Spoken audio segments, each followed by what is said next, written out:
You're broken every part of me. I'm playing and I'm getting down. I keep rising higher, higher, higher.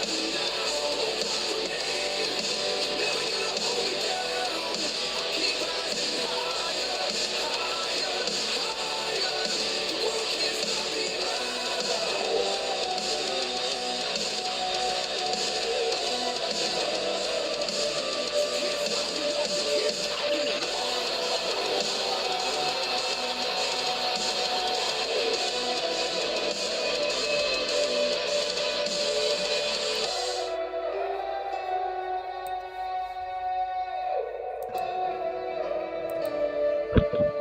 What's up, all y'all strictly bastards? And welcome back to It's 1700 Somewhere. As always, I'm Athen. I'm Cameron. And I'm Nico, and welcome back. God, it's so good to be back on 1700 Somewhere. Ladies and gentlemen, we do have permission to use that song, by the way. I contacted the band themselves, got permission from the lead singer. If you like our new intro, you can look them up. They're called State of Mind, Can't Stop Me Now. Yes, they're Love it. one of my favorite bands. I actually do listen to them. They're on my Spotify playlist and everything like that. I was shocked as fuck when Cameron was like, "Hey, I got a band." Yeah, That's so awesome. we have Facebook, kiss my ass. We have permission to use music now. And I was over here. Mr. Carl got the intro set up, and I'm just over here jamming out. Hell yeah! I know, dude. I was slamming out to it. I'm like, yeah, this is some pimp shit right here, dude. I mean, what better way to start off our new year with some actual music going to get y'all into this show? I mean, that made my whole day right there, because I've seen them on TikTok. I follow the hell out of them. I love their music. And I contacted him on Instagram. He was like, "Yeah, sure, cool." And we are looking at trying to make some communications and agreements to have them come and play at Warrior Fest, hopefully this upcoming year. But we will see about that one. But I was absolutely ecstatic when we were given permission to use their music. Man, look at us doing big things. You're right. Also, Moving up in the world. right? Also, all y'all out there Yeah. watching, if you guys could please give us a like, a reaction, one of the ones that aren't blue, and share this shit out, please. Yes.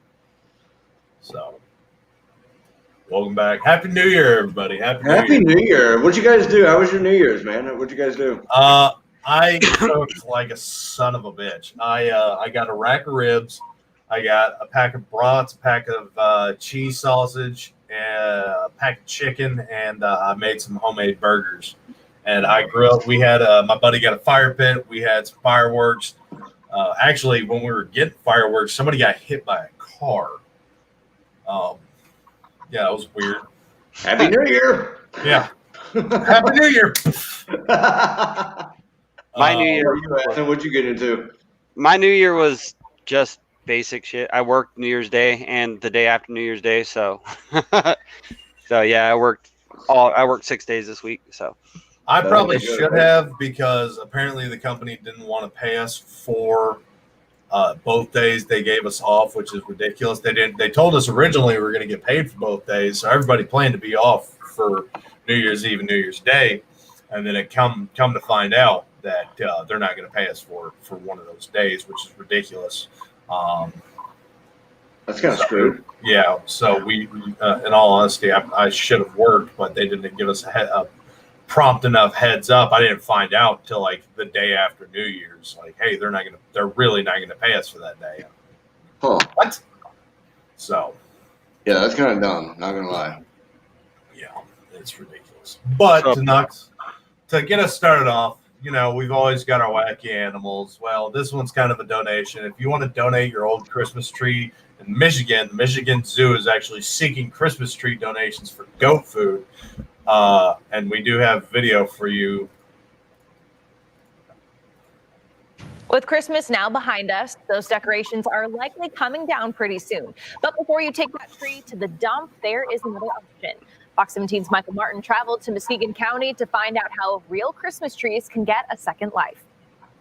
Well, the holidays are over, and some of us are starting to take down our trees.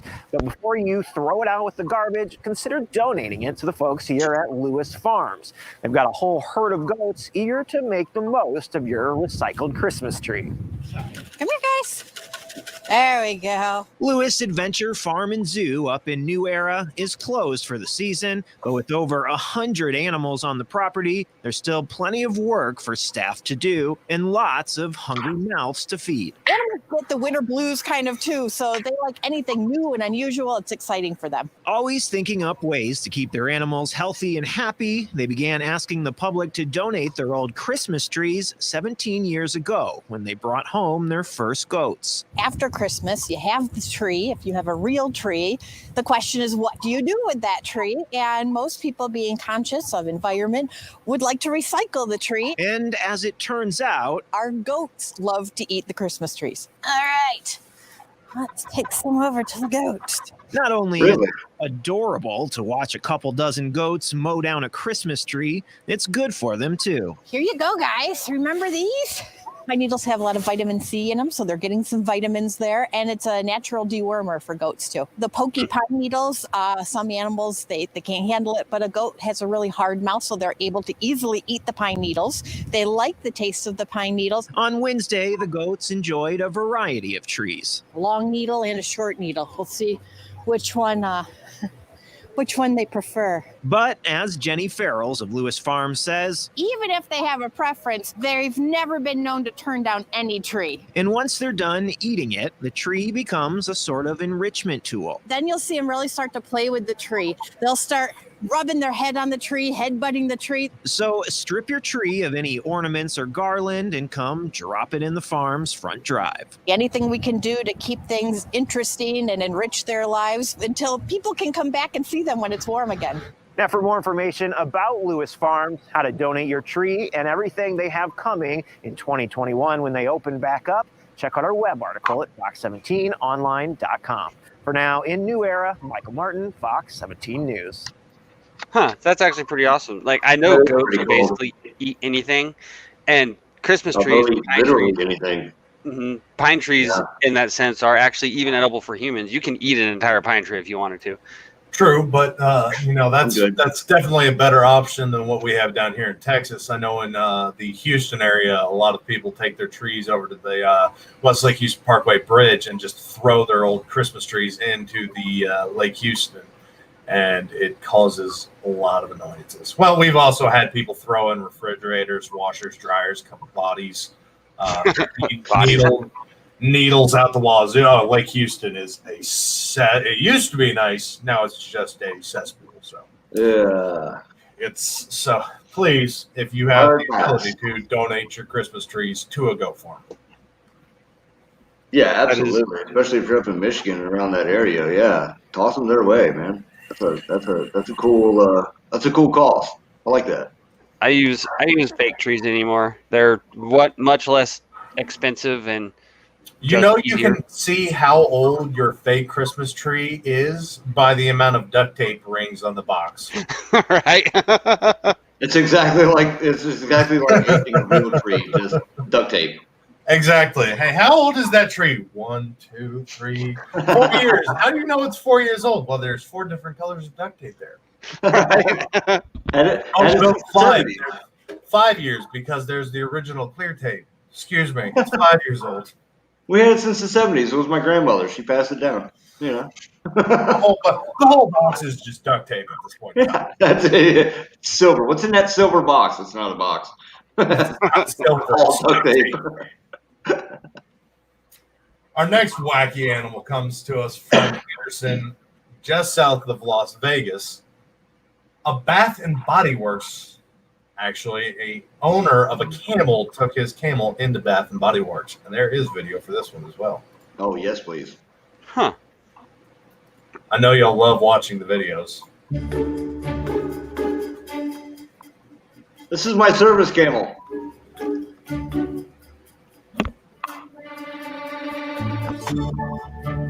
Emotional support animal. There it is. Emotional support camel. Seems legit. I mean, there was the guy in Texas that brought a bull into a PetSmart. Brought a bull into a PetSmart?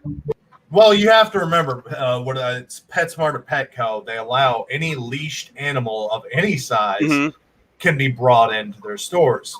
Let's This test gentleman, this gentleman decided he was going to test that theory to the fullest extent, and he put it on a leash. He did, and its horns were 4 feet in length on each side, so that's an 8-foot span of horn. And because it was on a leash, he was allowed to bring his bull into that pet shop. Can't tell me shit. And they let him bring it in. It's my service camel. It was my service bull. You're bringing My service bull. What are you doing? Animal, but June Hillard, a passerby who was shopping next to Bath and Body Works, captured the strange sight on video. The owner can be seen leading the animal by leash into the store. The camel casually strolls in as staff and fellow shoppers clear a path. Well, no duh. It's a camel. Oh, that's great. They let him in. Now, this next story sounds like a really bad setup to a joke. 3 bears filmed walking into a police station in Chattisgarh. Yeah, sure. But 3 bills were filmed walking into a police station in Chattisgarh, Kanker, in a video that is being widely circulated online, shared by the IPS officer Dipanshu Kabra on Twitter. The footage begins by showing one cub walking calmly into the police station before it's followed by 2 others. In this post, Mr. Kabra joked that the bears had arrived at Kanker Police Station for a late-night surprise inspection before revealing more about the incident. A late-night surprise inspection at a police station. 3 bears entered the police station premises, he wrote in Hindi. He also applauded the courage and patience of cops who were on duty at the time of the bear invasion, writing, "Salute to the bravery and patience of those soldiers on duty who, despite facing these conditions, put public service before themselves." And yes, we have that video. Yes, please. Every time I have video, you go like, yes. Yes, I have to see it. I have to. Mandatory. Oh. Remember, these are murder floofs. They look cute and cuddly, but they will eat your face. Yeah, and they're black bears, which are. You can't tell me anything. They are goddamn adorable.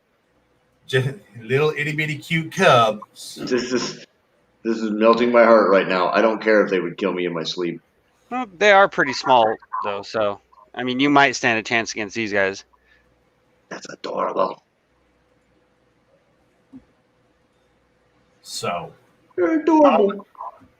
I don't know how you'd handle that, but I'm going to be like, That's how I would die. Because, I mean, I see an animal. I'm like, come here, buddy. Here. Well, you've got to remember, we did cover an article in California where a bear walked into the town hall, and we covered that you can't have a bear on your flag and not let him into the meetings. Right. We did do that. Yeah, we did talk about that. You're right. So I don't know about you, but that's how I go. That's how I go. it's on the flag, guys. It's his ID. He lives here now. I mean, it is what it is. Sorry. Just clear path. Oh, People man. talk about being a badass and everything. I remember reading an article months and months ago, probably closer to years ago, where, and this was back in like 60s and 70s, a man was feeding a mama cub while the baby, or a mama bear, while the mama polar bear, while the baby cub was humping his leg. Yeah, I remember that one. You want to talk about being a badass? Like, oh, I killed a bull. I killed, a lion. This cub hump his leg while feeding mama. You don't want to talk about being a badass. This dude's got steel balls between his legs, man. That's a situation where you're just like, please don't kill me. Like, you have to let that cub do what he's going to do because mom's watching. Like, here you go, mom. Please be It is what it is at that point. But, well, Just- this is out. You're looking down at the cub like, be gentle, please. Mom's over here like, yep, you're his new toy. Yep, Great. you're right. We do love covering bears on this show for some reason. I just realized that because we did cover the bear that ate like 15 pounds of cocaine and was the most dangerous apex predator on the planet for like 10 minutes before his We have had a bear pattern going on the show for a while, a couple of weeks. Doesn't help I look like one. Well, that's You what might want to be careful with that one, Cameron, because I for those of you that don't know, a bear in the LGBTQ community is a giant gay guy that is hairy as hell. And I have had several men ladies, you're not the only ones that have to deal with creeps. I'm going to tell you that right now. So if you think you're the only woman out there that has to deal with creepy men, you're wrong. Because I keep getting creepy men in my personal chats asking me if I'm a bear. No, I look like one, but I am straight. Daddy. Exactly. The last one would not stop. He could not get the hint. Like, y'all want to talk about, oh, he keeps messaging me. He keeps sending me creepy stuff. Yeah, I've gotten that. If it's a woman, it's one thing. Like, all right, you're being a little weird, but it's boosting my ego, making me feel better about myself. You're right. Dude, I'm like, no, go away. You don't We get understand. unsolicited dick pics too. Like, I've got no problems with your preferences of anything. You want to be gay, you want to be, Christian, Catholic, Jewish, whatever. Don't put your beliefs on me. Don't try and shove them down my throat. As long as you treat me like a decent human being, I don't care. The second you start being creepy like this, I start grabbing guns. It's over with, yeah. Like, oh yeah, come on down. Gotcha. Let's see how many rounds it takes for him to get the message. 1, 2, oh, he's dead. Oops. Whoopsie.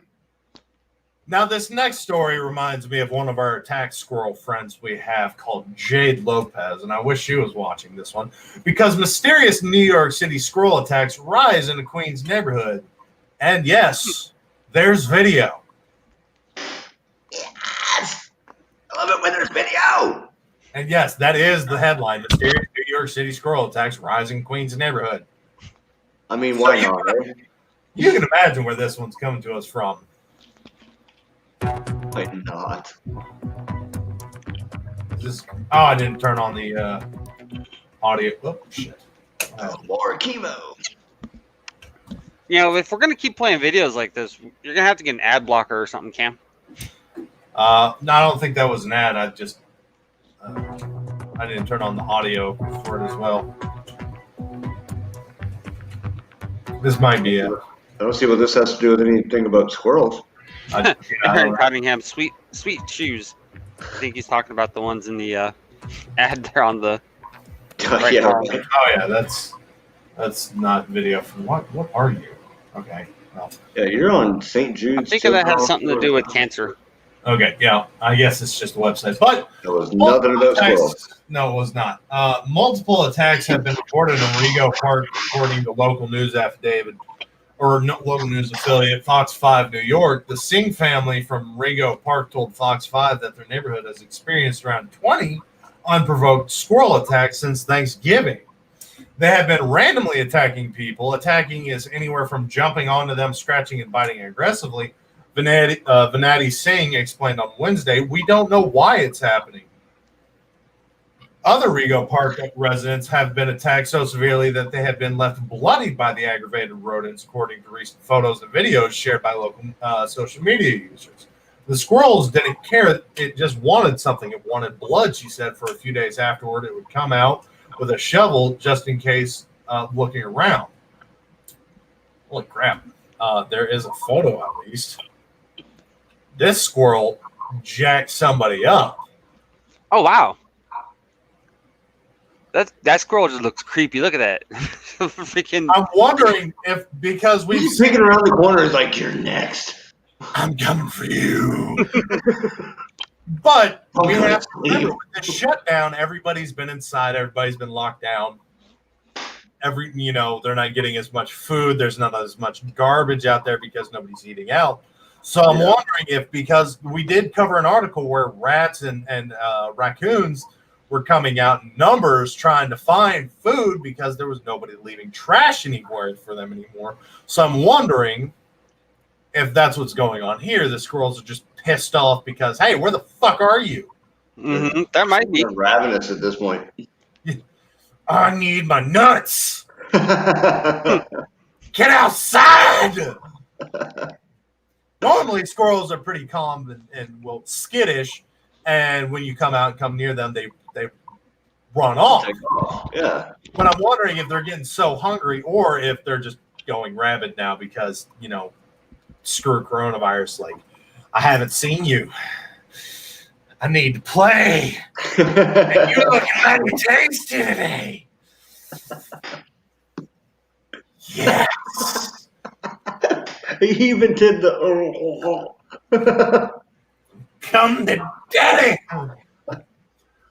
But squirrels and many other small rodents are rarely found to be infected with rabies. The New York City Health Department said in the statement, if New Yorkers believe they have been observed an animal infected with rabies, they should report it to 311.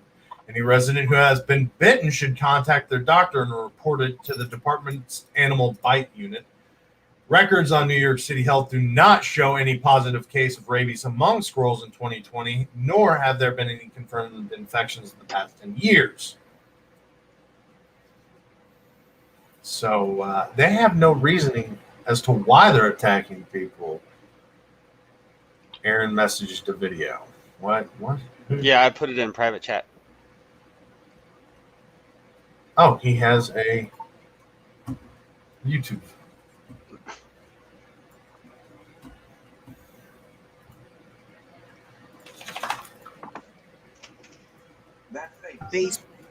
Oh, nice. Still bruised, with bite wounds healing. She was attacked. Can I turn on the damn audio? Like Frederick is Yeah, it's on. Oh, I did? Damn it. It was on, yeah. still bruised, her bite wounds healing after she was attacked by an aggressive squirrel 1 week ago. You hear someone bitten by a squirrel, you're like, okay, you got a little nip, what's the big deal? But this was an MMA cage match, and I lost. Frederick says the squirrel, totally unprovoked, went after her as she stood on the front stoop of her Regal Park Queens home on 65th Drive. She shared graphic photos of the aftermath. We're wrestling in it jacked her up. There's blood everywhere. She was getting chewed, and it won't let Oh, up, and there I was. wow. Mess. This security camera image shows the squirrel latched on to her left hand. At least 6 Frederick's neighbors have also been terrorized by a raging rodent, including Venati Singh's family. They were recording a squirrel on their mailbox when it pounced. These squirrels are aggressively going after people. Going after Singh's husband twice. Tried to climb up my leg. I was able to shoo him off the second. And then the second time he was right here when I was trying to get it. Another squirrel jumped on neighbor Leisha Wang's back and bit her arm. I was screaming crazy. The victims say they've called the city for help. The New York City Department of Health said it's advised them to hire a state-licensed trapper, which they have, but so far the traps remain empty. The Centers for Disease Control says small rodents like squirrels are almost never found to have rabies. So not knowing what's causing the squirrels' aggressive behavior is what's concerning to many people who live here. I'm a little surprised that the city is not taking it a little more seriously, considering how many people have been attacked. Frederick is getting treated for rabies as a precaution. She says it's a reminder that although squirrels are cute, they're still wild animals. In Regal Park, Queens, Hazel Sanchez. So, you know how you deal with this problem? Not call the city, first off. Well, 22 with a suppressor. I mean, also that. So in the comments, we got Jennifer Westerman said, go. Not really sure what that's about. That's Trish my friend. She Okay. wanted to come in and watch and say hi. Hi, Jen. So Trish Jackson said the year of the squirrels went berserk. So 2021 is kicking off with some some 2020 status shit. Some hot squirrel on squirrel action. Dean Cerny said, Jesus, I've seen smaller blood trails after shooting a deer. Yeah, she got messed up, that lady. Wow. Yeah, Imagine working for the city and taking that phone call. I got attacked by a squirrel. You need to come out and do something. I could not answer that with a straight face. I know, dude. I Are you couldn't. serious right now? Because you're really? going to call me and tell me you got attacked with a squirrel, and I'm going to respond, well, why didn't you grab it and just snap its neck? It's this. Because I can tell you right now, if I get grabbed by something smaller than me, unless it's like a wild cat, which are just aggressive assholes. Well, yeah. Like if I get attacked by a raccoon or a possum or a squirrel, I'm just going to pick him up off of whatever he's latched on by his scruff and twist until I hear a nice little pop. Exactly. Like, and I know that makes me that sound mean and everything, but it's literally like, I've got to go get a rabies shot now, but I don't have any more blood coming from me. I could not imagine getting that phone call.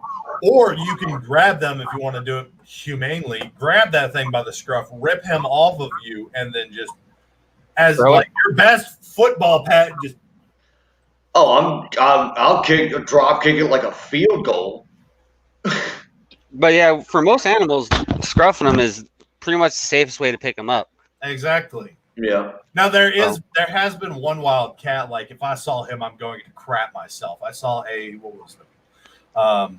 Not a bobcat, a jaguar. I don't know. It's big at mountain lion. Big. I mean, dude looked like he was on steroids, man. Just shoulders for days. Oh, they're beefy. They're beefy as hell. And I'm gonna need fresh underwear. There's nothing I can do with that if I don't have a gun. Like, I'm sorry. I no longer have pants I can wear right now. Yeah, dude. Well, think about here. We've got wild panthers and wildcats and I want to say leopards, but it's not leopards out here. But we've got them all over the place. And they sound, you can hear them. You can hear them from miles away. They sound like a baby crying. Oh, Jesus. And you can tell what it is. You're like, oh, shit. It's like right there. We have some cats down here. Our biggest problem has been wild hogs. And the last tattoos I got, I was talking with my artist, and he's got a hog over by the dump over here.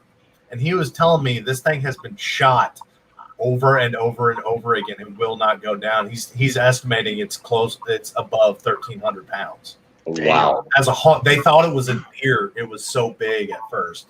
They're like, that's a big ass deer. And then they saw it. Get that big? Yes. Bro, I have seen wild hogs in Texas fill a whole truck bed. Mm-hmm. I'm talking like an F-150 or a 1,500 truck bed. Yep. I've seen videos bigger in Texas. I've seen videos of people out there doing going hog hunting in Texas. Like they'll go out in freaking helicopters with fully automatic rifles and just cut them down because they're a nuisance animal out there. Oh, we use tannerite a lot. Mm-hmm. Yeah. Bait it and freaking shoot it. That's the one you don't need a hunting license. There's no restrictions. There's really no law. You can bait them all you want. Yep. Cages, everything like that. I told him, if we go shooting and that thing comes up, I'm not pointing a gun at it unless I've got Bertha, which is my 338 Lapua, or Beth, which is my 50 Beowulf. Yeah. Freaking the tannerite thing. I've seen videos of that too. Like they put a bait out and they have a pile of tannerite, and you see all the pigs come up and start eating the bait, and you got a whole bunch of pigs surrounding it, and then kaboom, boom, and then the pigs, just pieces of pig flying everywhere. That's fun. There's really no laws for killing hogs because they're a nuisance, and it's estimated they cause millions, if not billions, of dollars of damage every year. Yeah, for sure. We get hogs down here in Florida, but not that big. Here we go. I got a video for it. Remember when you do share screen to hit the audio, little check mark at the bottom left.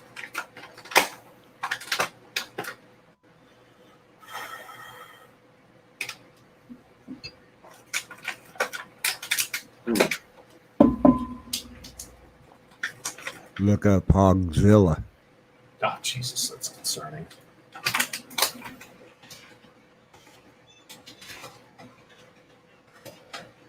Yeah. Wow. Big old boy there too, eh? Mm-hmm. This is a 3-minute video. I'm gonna skip through it a little bit.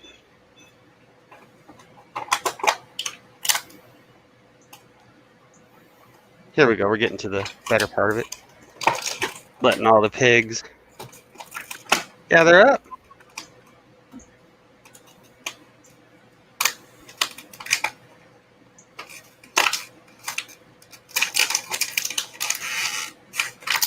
Oh, I see what's coming up. Oh, Dean says Hogzilla is fake. Dean, you do realize there are some hogs out there big enough to climb into dumpsters. Oh, absolutely. And I do have a photo for you, Dean. It's coming up any second now.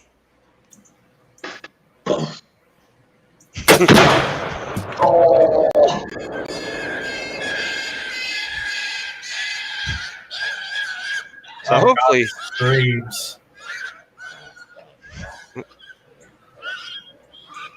so we should probably cut on that part because Yeah. Facebook probably won't like that very much. But Yo! Dean, Hogzilla is fake, huh? Get out of here. There's no way, dude. Hogzilla is fake, huh? Can you zoom in on that? Oh, you're talking about this one? Which? Yeah, zoom in on that one. Dude. That's a big pig. Is that for real? Oh my god. Hogzilla is fake, huh? Yep, the famous Hogzilla was fake. That's insane. That is absolutely insane. There's no. Oh my god. We're talking hogs that clear 1,000 pounds. And yes, they exist. They're not common. They're not common, but they can. Like, again, the one at the dump, there's no natural predator for him over there, but he's living at the dump, so he basically gets whatever he wants to eat whenever he wants to eat it. So he has gotten so big, it's hard to kill him because he can just chill at the dump all day long and eat.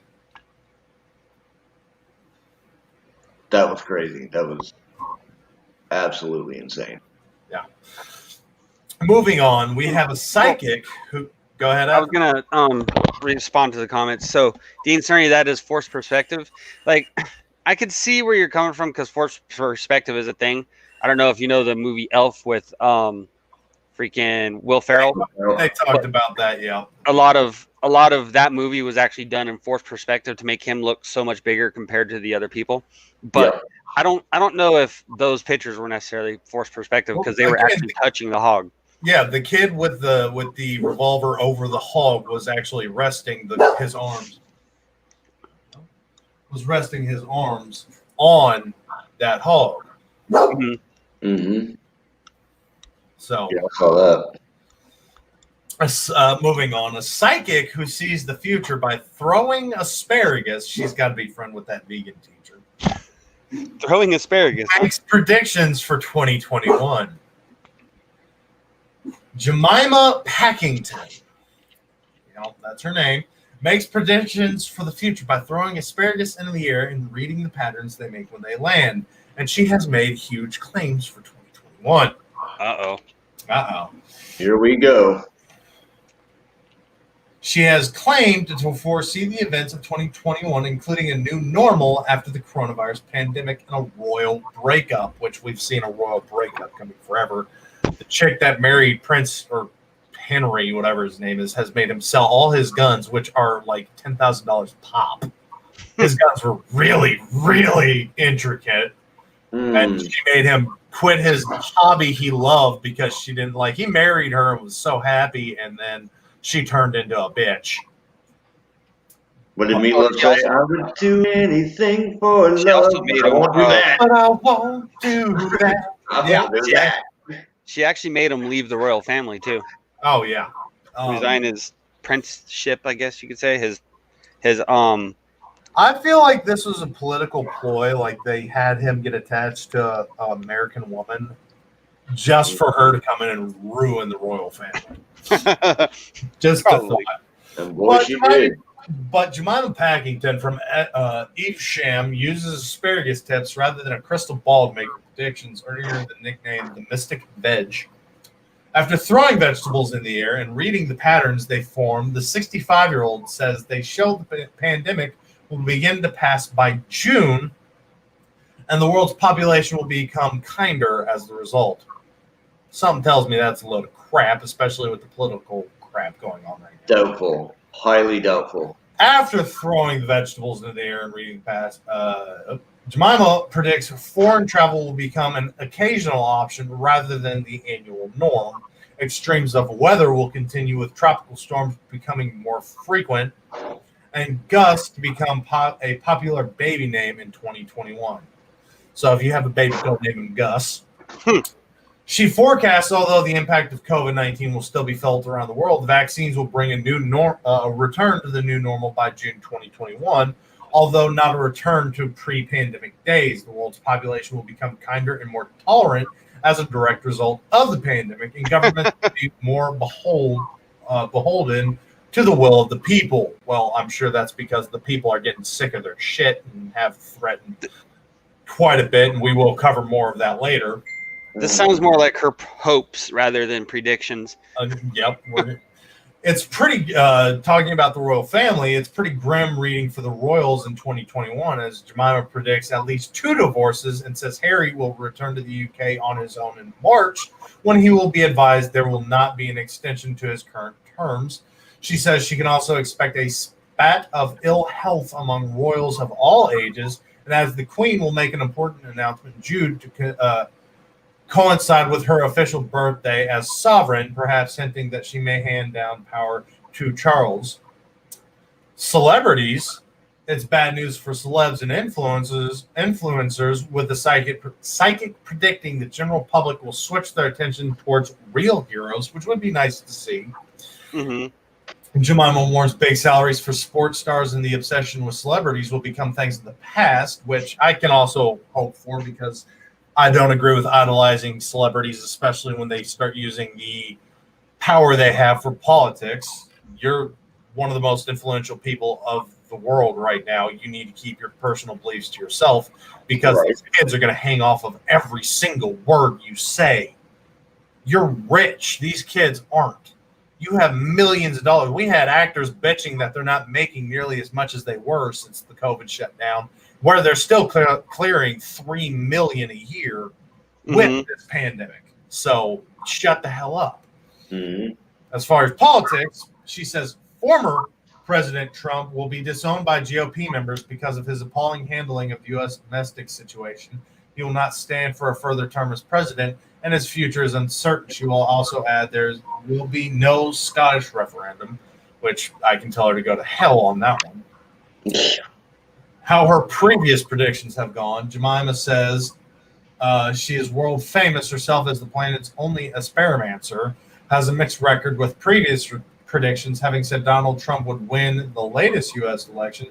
Her successes include predicting Brexit, claiming a major celebrity coup would split in 2017, just before he and Louise Redcap announced they had broken up. In the same year, she made some accurate, if not vague, predictions that earthquakes will continue to occur, which, no shit. Politicians that's going to change. It gets better. Politicians will be involved in scandals, no shit. And world economics will go up and down. Duh! That's what they do! I want to hit up. Every never heard of predictions. Wanted to hit up the comments real quick. We got Ethan Vance there, said, can they just get rid of the McRib? Not sure why that's relevant. Maybe that's his question for the psychic or whatnot. But what you got against the McRib, man? I like the McRib. I eat one every year when it comes back. Dude, the McRib is so overrated. Come on. Let's face it. Let's be honest with each other here and stop lying to ourselves. The McRib is not that great. I have never had it. It's not great, but it's good. You're not missing out. You're not missing anything, dude. You can buy the same thing in the frozen freezer section. No, it doesn't taste the same, though. I'm not a huge fan of McDonald's I'm not a huge fan of McDonald's or Burger King. I had a lot of McDonald's in the Navy because it was the only fast food we had on base. Mm-hmm. And I had a beer pong table, so anytime everybody wanted to come over and get a little schnitzeled, we would set up the beer pong table, go and buy about $30 worth of McDonald's off the dollar menu, and proceed to get absolutely smashed. Yeah. Yep. And I The woke dollar up. menu was actually a thing. I woke up at least a dozen mornings where my room was covered in beer cans and McDonald's. I'm telling, when you have the only beer pong table in a barracks in the military, you the life of the party, dude. I'm telling you, right there. Like, if you've got anything for entertainment, especially involving alcohol, yeah. And I got so bad, and I'm glad I don't drink like I used to. I can usually have about 4 or 5 beers, and I'll get a little bit of buzz now. I don't drink nearly like I used to, and that's because of several incidences I've had. But I would, and especially in the military, I would go through like a 32 pack a night. So I built up this insane tolerance to beer. And my LPO moved into the barracks because his family moved to Florida. So he needed to be on base, and he would come over and party with us all the time. I loved my LP, Petty Officer Richards, loved him to death. Great LPO. But he would come over all the time, and his drink of choice was Ciroc. So he would always bring a bottle of Ciroc and orange juice every time. Well, he knew I suck at beer pong. I'm not gonna lie. I'm terrible with the aim. Little light things, screw it. I'm better at, or I was better at darts at one point in time. But he knew I could drink all night long and laugh at everybody with a massive hangover in the morning as long as I didn't touch liquor. So he got tired of it. He got pissed off that everybody else was getting hung over to hell. So one day he comes in and goes, "Hey, Superman, I found your kryptonite." And he poured me a drink. I mean, this thing was like 4/5 vodka with a splash of orange juice before we even started playing beer pong. He goes, "Drink up." Like, do I have to drink it all at once? Yes. So he made me slam this cup of vodka and orange juice before we even started. It was a weird night. I lost a pair of pants I had bought that day. My one of my buddies' pants were hanging on his balcony. My shirt was hanging from a ceiling fan. It wasn't even in my room. I don't know how, but we went barracks room to barracks room to barracks room, and just, I guess, got naked along the way. two out of like 5 of us woke up in the morning like, where are our clothes? Because he was missing pants, I was missing a shirt, or a pair of pants and a shirt.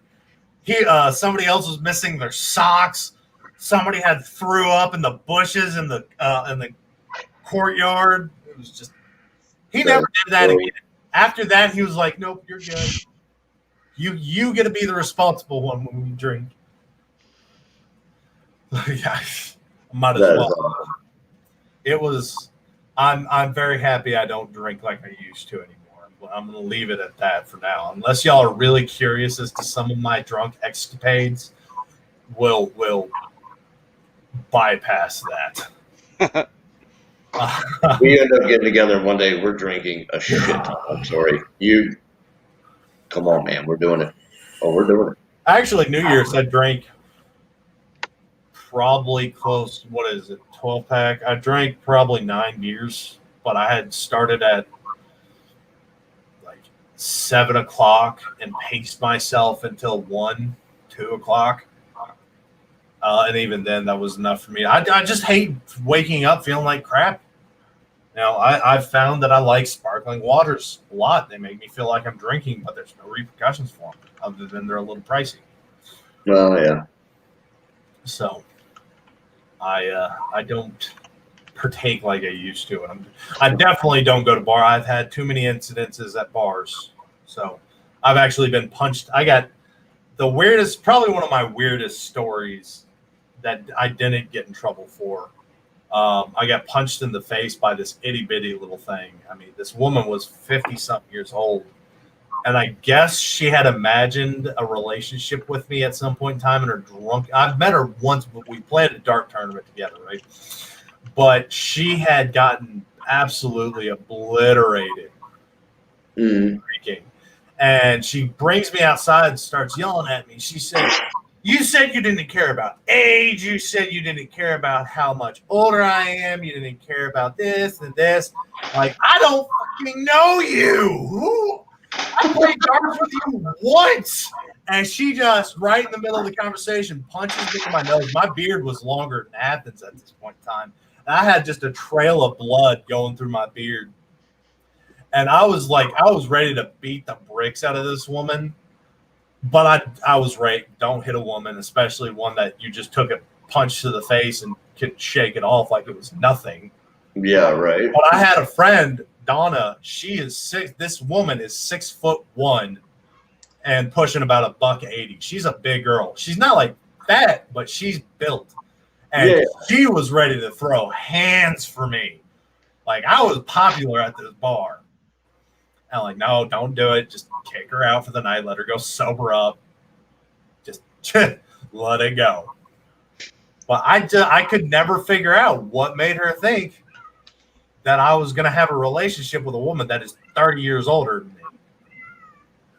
It'd be like dating your mom. Like, what? Why would you do that? It was baffling to me. I couldn't fathom where she got that information, but they made a shot after me because my bartender friend at the time, I haven't talked to him in years. I don't know what happened. He just kind of fell off the face of the planet for me. But he was making Starfuckers, which is Blue Island Punch Pucker, R&R whiskey, and energy drink. And instead of using whiskey, he put vodka in it, which made it stronger. And his mind just went blank. He heard I got punched in the face and I was just bleeding. They brought me a towel and I'm, holding it up, and I bring them their towel back and they had to just throw it away. But he's like, "Hey, drink this. What is it?" "I don't know yet." "What do you mean?" "Oh, I was making Starfuckers and I used vodka." I drank it and I'm like, "Hey, that's pretty good." And he's like, "Really?" He takes a shot of it. "Yeah, that's pretty good." We're calling it a punch in the face or a punch in the mouth.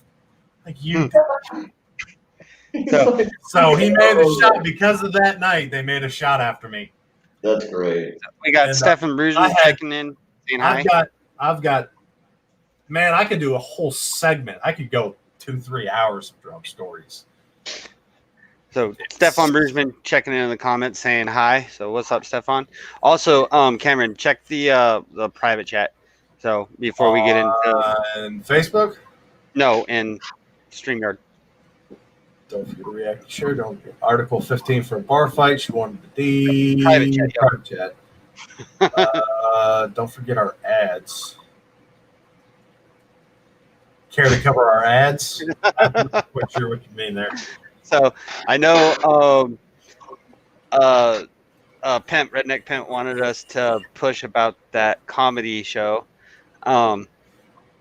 Where's the write-up he sent? So there's a comedy show that's going to be happening, Last Comic Standing.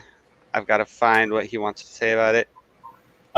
Yeah, the Last Comic Standing, and if you want to buy Warrior Fest shirts. Yes. Yeah, also that. Yep. So, hold on, I'm looking still. But if you want me to cover more drunk stories, just ask. That'll be interesting. I think my most entertaining one is I had a huge crush on this woman before she had a kid, and I realized I had no chance in hell. She was one of those, like, really, she was a little bit chunky, but she had curves, goth girl vibes like crazy. Okay. But this woman was talking shit to her at the bar, and she was one of the bartenders, so I was really close with all of them at this point in time before I did anything real stupid. So and, I've got I found what I'll let me finish my story, and then I'll let you advertise. She was ready to beat the blitz out of this woman because this bar was like a little hole in the wall meant for a specific class of people. This woman from like high class society came out here, feel like Karen, real entitled kind of woman, came out and started talking all this shit.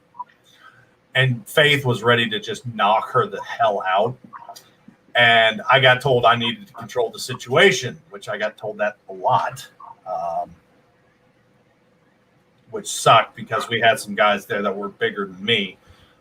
I actually had to put one of my friends in a chokehold, and he wanted to kill me for that one, and I do mean kill me. He did finally calm down and understand it when he sobered up, but we talked about it afterwards. I was like, look, dude, you're huge. The only way I can do this was coming up behind you and locking you up. I'm sorry, but you're 6'6", 340 pounds. Like, there's not a lot of he was a big boy, but Faith was ready to kill this woman. So I had to, she was coming at her. I kept trying to push her off. I put her in a reverse headlock. So I had her facing me, got up under her arm, got behind her head, and grabbed a hold of myself. But Faith was a strong little girl. And she kept trying to get out. So I just shoved her 20 yards to the dumpster we had back there, grabbed a hold of the dumpster, locked her in, and held her there until the woman could leave. We go back inside. Cameron, don't you ever lock me up like that again. I have never been so aggravated and turned on at the same time. Like, what? You manhandled me. I've never had that shit happen. I was like, yeah, I'm a big guy, and you were getting aggressive. Yeah, that was sexy. You're pissed at me for getting turned on? What the hell? I know what she's into. Argument, dude. I was so like, do I take this as a compliment? Should I be upset she's mad at me for doing what I was told to do? Like, what the hell? What happened? No, it was weird, man. It just she was red in the face. It was hilarious. That is funny. All right, so to the readout thing. So basically, they just wanted to say that Redneck Pimp is hosting on behalf of W Entertainment Network Last Comic Standing, winner take all and trophy. At least 12 comedians, maximum of 20 comedians, $50 entry fee, with half pot payout on March 13th in Cameron, Missouri. And there will be 3 judges, but I guess the location may change. So keep a listen out for that. I'm assuming that they're looking for judges and comedians to be in it as well. So contact WO Network or Redneck Pimp for more information on that, or you can even contact us so we can see if we can get information about that for you. And then also, Aaron, I have never had MD 2020. So, and then I have once when I was in the Navy a long time ago. Nasty shit. And then we also have the was it Warrior Fest shirts that we're trying to? We have Warrior Fest shirts from the event. Or from the venue that we are trying to sell. So if you are interested in the Warrior Fest shirt for 2020, you can contact us and we can get you in touch with who you need to get in touch with to buy a Warrior Fest shirt. So, and then also I wanted to take a minute just to do another shout out to the band that provided our opening song, State of Mind. So make sure you go check them out, listen to some of their music. They're fucking awesome. So yeah. And on that also, note, don't forget to check out Kat Richardson's Black Cock Hot Sauce and CatCommonSense.com. She makes her own handmade soaps at Cat Common Sense and her own gourmet hot sauces at BlackCockSauce.com. She also sponsors the Kanuski Show. Lucky you. I don't have a sponsor yet.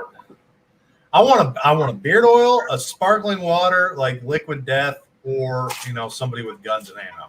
Cat has beard oil. That'd be nice to get a sponsor. I've been doing this for a long time, and I would love somebody to love me. I get views. We get over 1,000 views on my shows. 1,700 somewhere in the Second Amendment show, both clear, 1,000 views a week. Like, I'm pretty. I'm funny. Talk to Cat, dude. Talk to her. I'll make you laugh. I'll tickle your funny bone. Oh, Lord. But on that note, come with me. And you'll be That's right, ladies and gentlemen. It's time for the top of the hour special. OSHA violations of the week. Yes. What do we got? I know it's something with a ladder. Oh, wait. This one's a forklift. This dude got a forklift, and the driver's not even on the forklift. So if something happens mechanically and that thing goes down, backs up, his one foot is going bye-bye. Not only that, he's standing on what looks to be an AC unit. That is an air conditioner unit. to do his maintenance off a forklift with not being tied on to anything. What's that? Do we have to tell you what's wrong with this? Oh no, I see what's wrong with it. And that he's is straddling the what is that? The electrical box going up between them.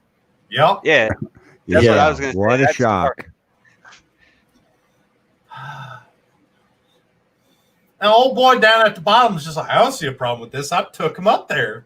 Yeah, he's chilling. He's like, yeah, no, don't worry about it. Here, I'll scoot it closer. But I can imagine the supervisor took the photos like, what in the hell are you morons doing?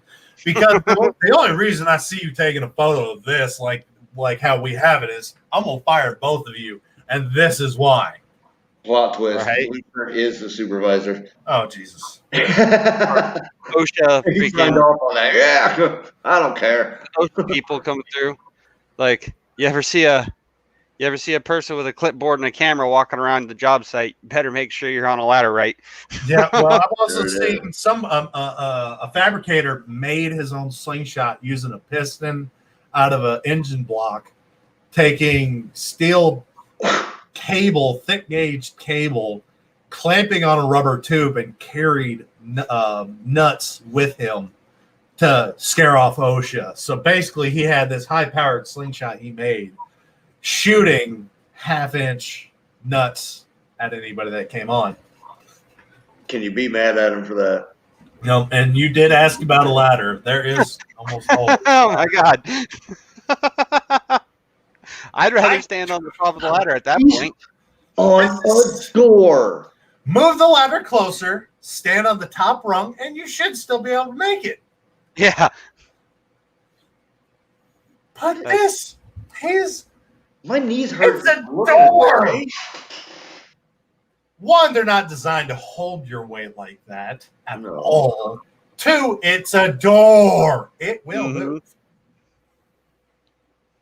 Oh god, dude, my knees are sore. That could be Looking that at could be a bad day.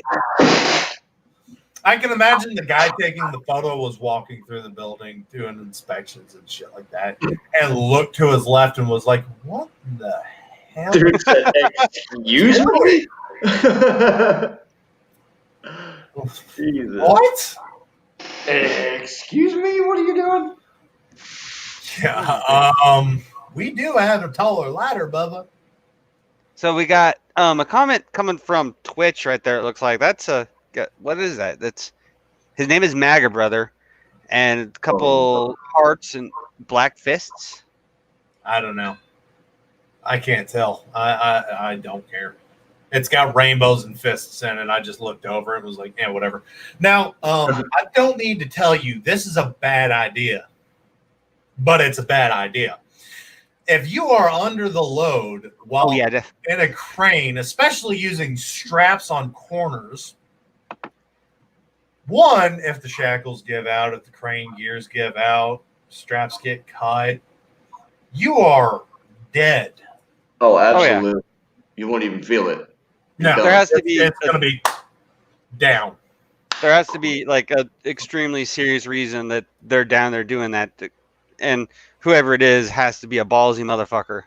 I'm not doing it. I'll tell you, you can pick it up, we'll rotate it, we'll flip it, we'll do something. We'll get it in a safe working position. And yes, I have seen A Million Ways to Die in the West. Funny movie. I do. I love that creator. Not Joe Rogan. What's his name? Yeah, I would not be underneath that thing. No, I can't tell you what it is, but it looks heavy. It almost looks like steel. Now, oh, come on, man. Come on, dude. Are you serious right now? What are you doing, bro? he's cutting something by a gas station with an acetylene torch. The only thing that he's missing is a cigarette in his mouth. Might as well. I mean, you're cutting near a pump. Screw it. Maybe the gas is shut off. There's still residual vapors and liquid. Yeah. You would have to flush that whole thing. And he is getting talked to by somebody. So I It's can't not the imagine liquid. he is It's not the there. liquid fuel that's flammable. It's the vapors and the fumes that come off of it that's flammable. So yeah, you'd have to flush it out. You'd have to clean it all the way, the lines, everything, with So- water or something to get. And it doesn't look like there's anything quarantining off the area. There's, people are still coming through. This looks like somebody got told, hey, we need you to fix this. He came out with a torch real quick and tried to fix it. And these two guys were like, what in the hell are you doing? I got this. Guarantee. Well, you want to be an astronaut, but can't afford to go to school. That's how you do it. I guarantee that's Florida. Guarantee it. It's got to be, eh? Where else, right? No, I think that's all our OSHA violations. Nope, we do have one more ladder.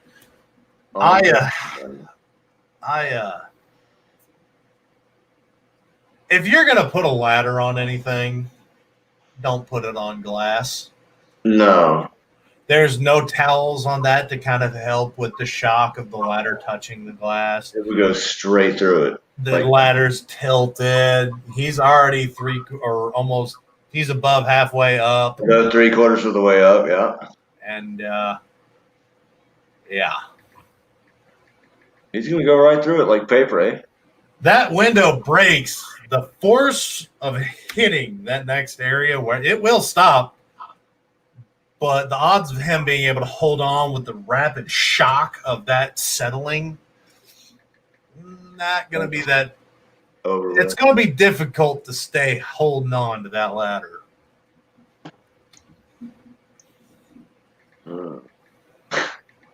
I'm not doing it. No. And again, I have talked about my ladder experiences, so I already have trust issues with ladders in the first place. Is that ladder leaned up against a window? It is. Yeah, What but the look at fuck? the guy on the van looking at the bottom of the ladder. It looks like he's up the ladder a little bit. And is it on the van or is it on the ground? I can't tell with how the truck. I think it's on the van. It looks like it's on Looks the like van. it's on the van. Which again, do not, for the love of God, do not do that. Don't do that. If you need to get longer ladder, call your supervisor and say, hey, we don't have a long enough ladder. Because you already need a long enough ladder to get past the glass. Mm-hmm. Because I can't tell what he's trying to work on. If he's going up to work on the window itself, that's a really dumb place to put your ladder. It looks like they might be flashing that window in. So that might be what it is. They might be actually working on the window itself. But Jesus Christ, why? No, because you're risking breaking that window, first of all. And if the window breaks, then you're going to fall. And yeah, no. What the fuck? I do this stuff, that's my job. And putting a ladder on a window is just stupid. No. And when I was working construction, and I have worked construction a lot, if you were to do something like this, Mm-hmm. I'm going to send you home. Yeah. I was training to be a lead for my last job under two different foremans. One of them got rehired to a different company, so that one got thrown out. But while I was working for him, I did tell somebody to go home because he almost got me killed twice. Damn. But the second foreman we had a guy that was causing a lot of problems. I have no problems telling you, go home. I don't care. If you're being stupid, go home. Come back tomorrow with your head straight. I'm wondering what is this guy even doing on the window? What is he doing that he can't have the ladder off to the left or the right? Athen said he was looking like he was doing some flashing around it, which I can see that. Because on windows, around the outside perimeter, so up the arms or the legs and then across the header, you have to do Florida flash, which is like a tar tape that you put on so you can't get seepage into the window. And then they'll also do trim around it. And that's two different window packs right there. So I'm thinking he's probably working in that section between the two window packs. And I mean, if it were me, I would just have put the ladder on the right side of the window and reached across. But that looks like it's a pretty wide window, maybe 3 foot. Yeah, so that would be window. quite reach. So I mean, I mean, the only way to really be able to do it is either ladder jacks and a freaking scaffold or a lift. There's several ways. Scaffolding for one, a longer ladder that'll reach the plywood above it. Two, scissor lifts, boom lifts. Either one of those would work, but there's a lot of crap on the ground around it, so your better bet would probably be a boom lift, so you can set it off behind the truck and boom up to the area. But yeah, there's other safer and smarter ways to do this instead of trying to do a ladder. Absolutely. Because you have to remember, on a ladder, there's not really a lot of work you're supposed to do for OSHA's regulations. Whenever you're on a ladder, you're supposed to have 3 points of contact, meaning you have to have either 2 feet or 2 hands and 1 foot and 1 hand, something like that. Mm-hmm. But a lot of places get away with it because, again, like snapping bolts. We have bolts with a nipple on the end of them that you have to tighten down with a specific torque wrench, and then it'll snap once it's tight enough. It'll snap that nipple off. Some of those locations you have to do with a ladder, and even still, you're supposed to get that torque wrench on the bolt with an arm through the ladder, and then hold on that way. So you're doing it with one hand. And those torque wrenches are about 20 plus pounds. I think our big one was 50 or 40. It was a beefy bastard. You want to get some good arms, that'll do it. There it is. But dude, if he's going up there to do taping, you've got to use 2 hands for that. No. And yes, Aaron, we don't even need to see the screenshot. We can tell there's a tilt on the ladder. But that wasn't the biggest problem we had with it. Now, as much as Nico loves Florida Man, I still have 4 more. I've got a few more. I've got more content before Florida Man, so sorry. A man is filing a lawsuit over Hawaiian rolls not being made in Hawaii. I read about this.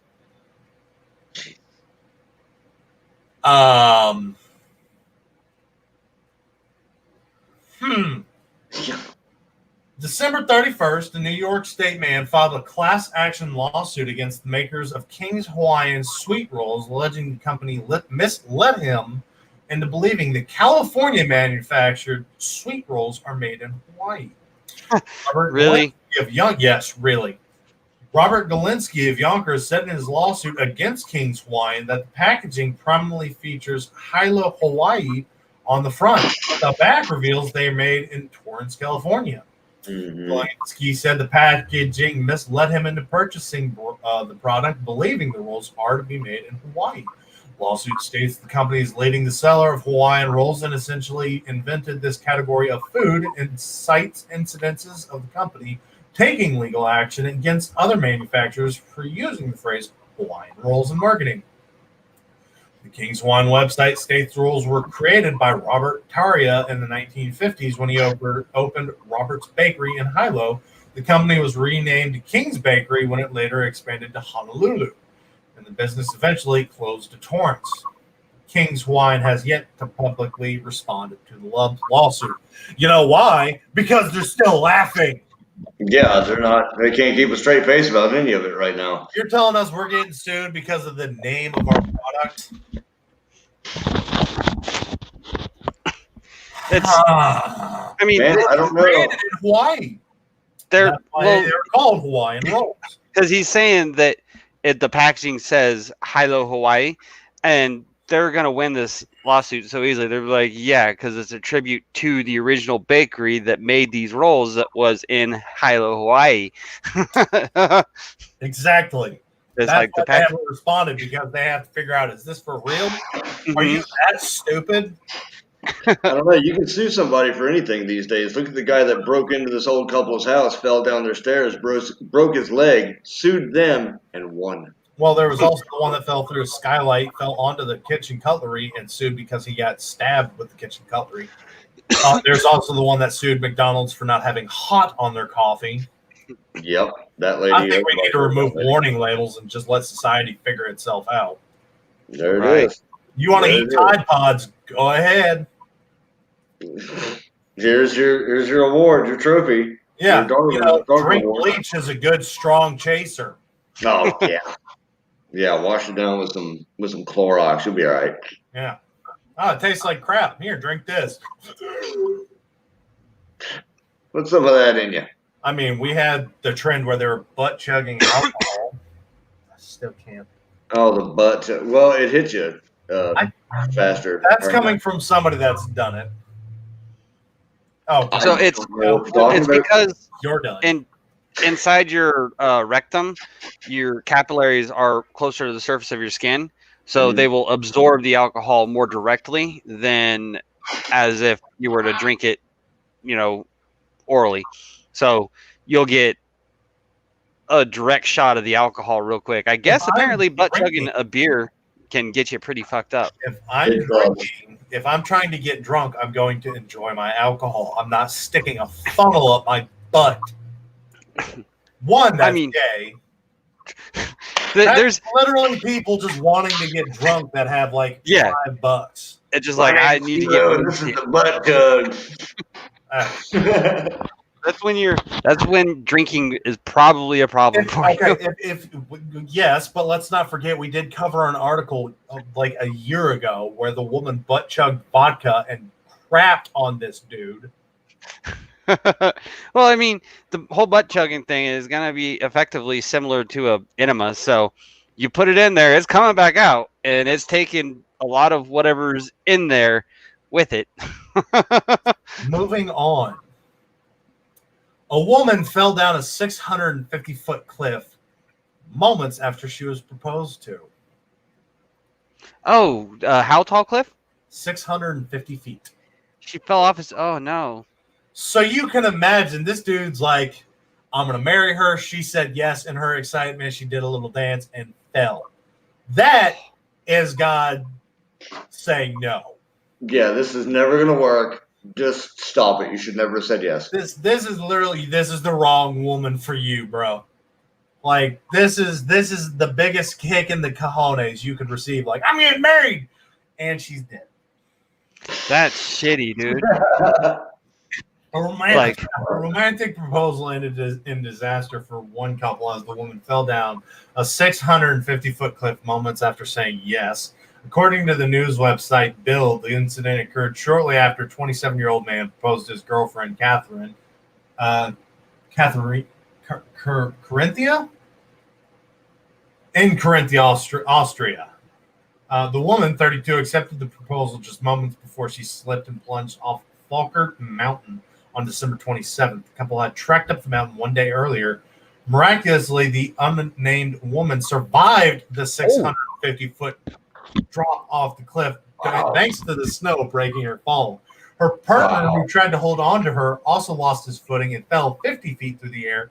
He was left gripping a cliff edge. Fortunately, they were both rescued after the woman was found laying motionless by a passerby who contacted emergency services. Her fiance, meanwhile, had to be rescued by helicopter from the cliff edge he was hanging to. Ooh. Jesus. If that's not like life saying don't do it, I don't know. You both lived. What is, yeah, you know? You fell 650 feet. You fell 50 feet.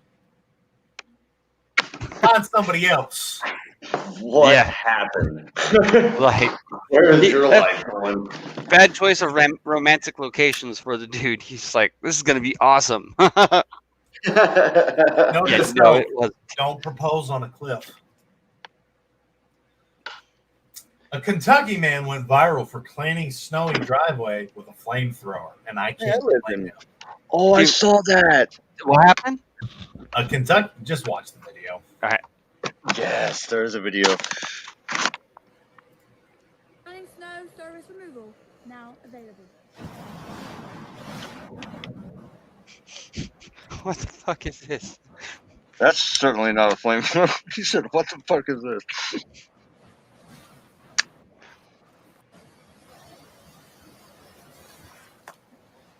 What the hell? Really, It's straight a up, what grunt is style this? This is not the video. This is not the right video. What are we even doing right now? What? It's an ad for There grunt we style. go. Oh. I kind of want to party with that guy. It though. looks like Cousin Eddie. Dude, Jenner's fault.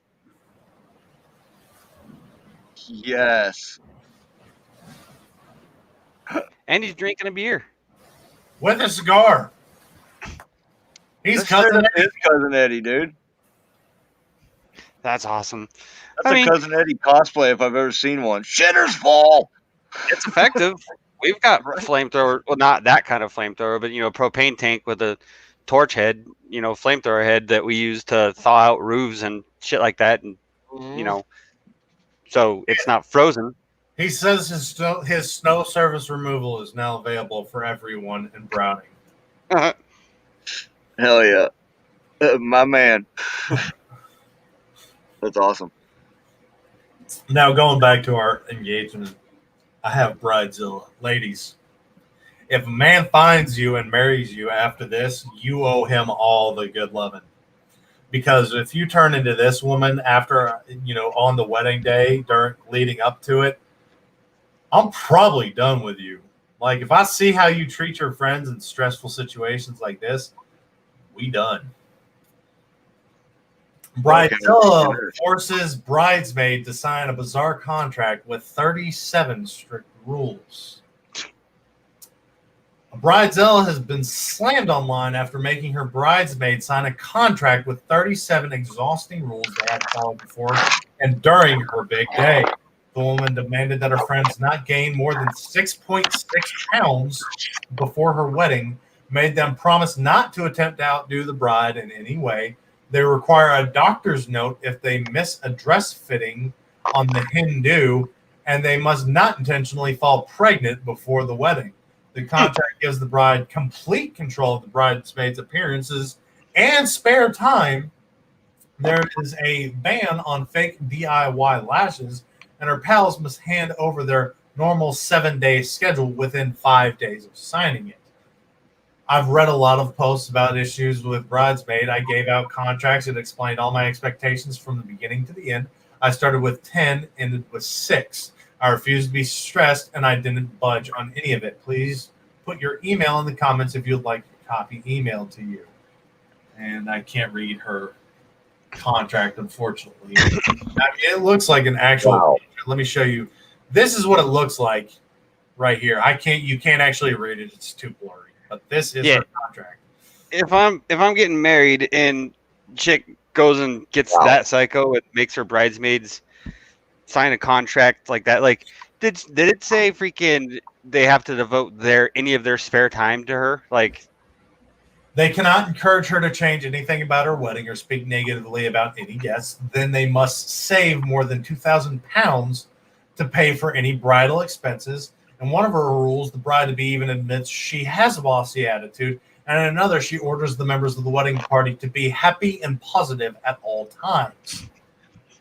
She added, I refused to be stressed and didn't budge on any of it. It appears the contract didn't go down with some of her friends. She admitted that she started planning with 10 bridesmaids, but only 6 were by her side at her wedding. Organizing her wedding down to every detail, she said bridesmaid could have highlights in their hair, but only with her prior approval. They cannot wear colored contact lenses, black drawn-on eyebrows, or glossy colored lipstick.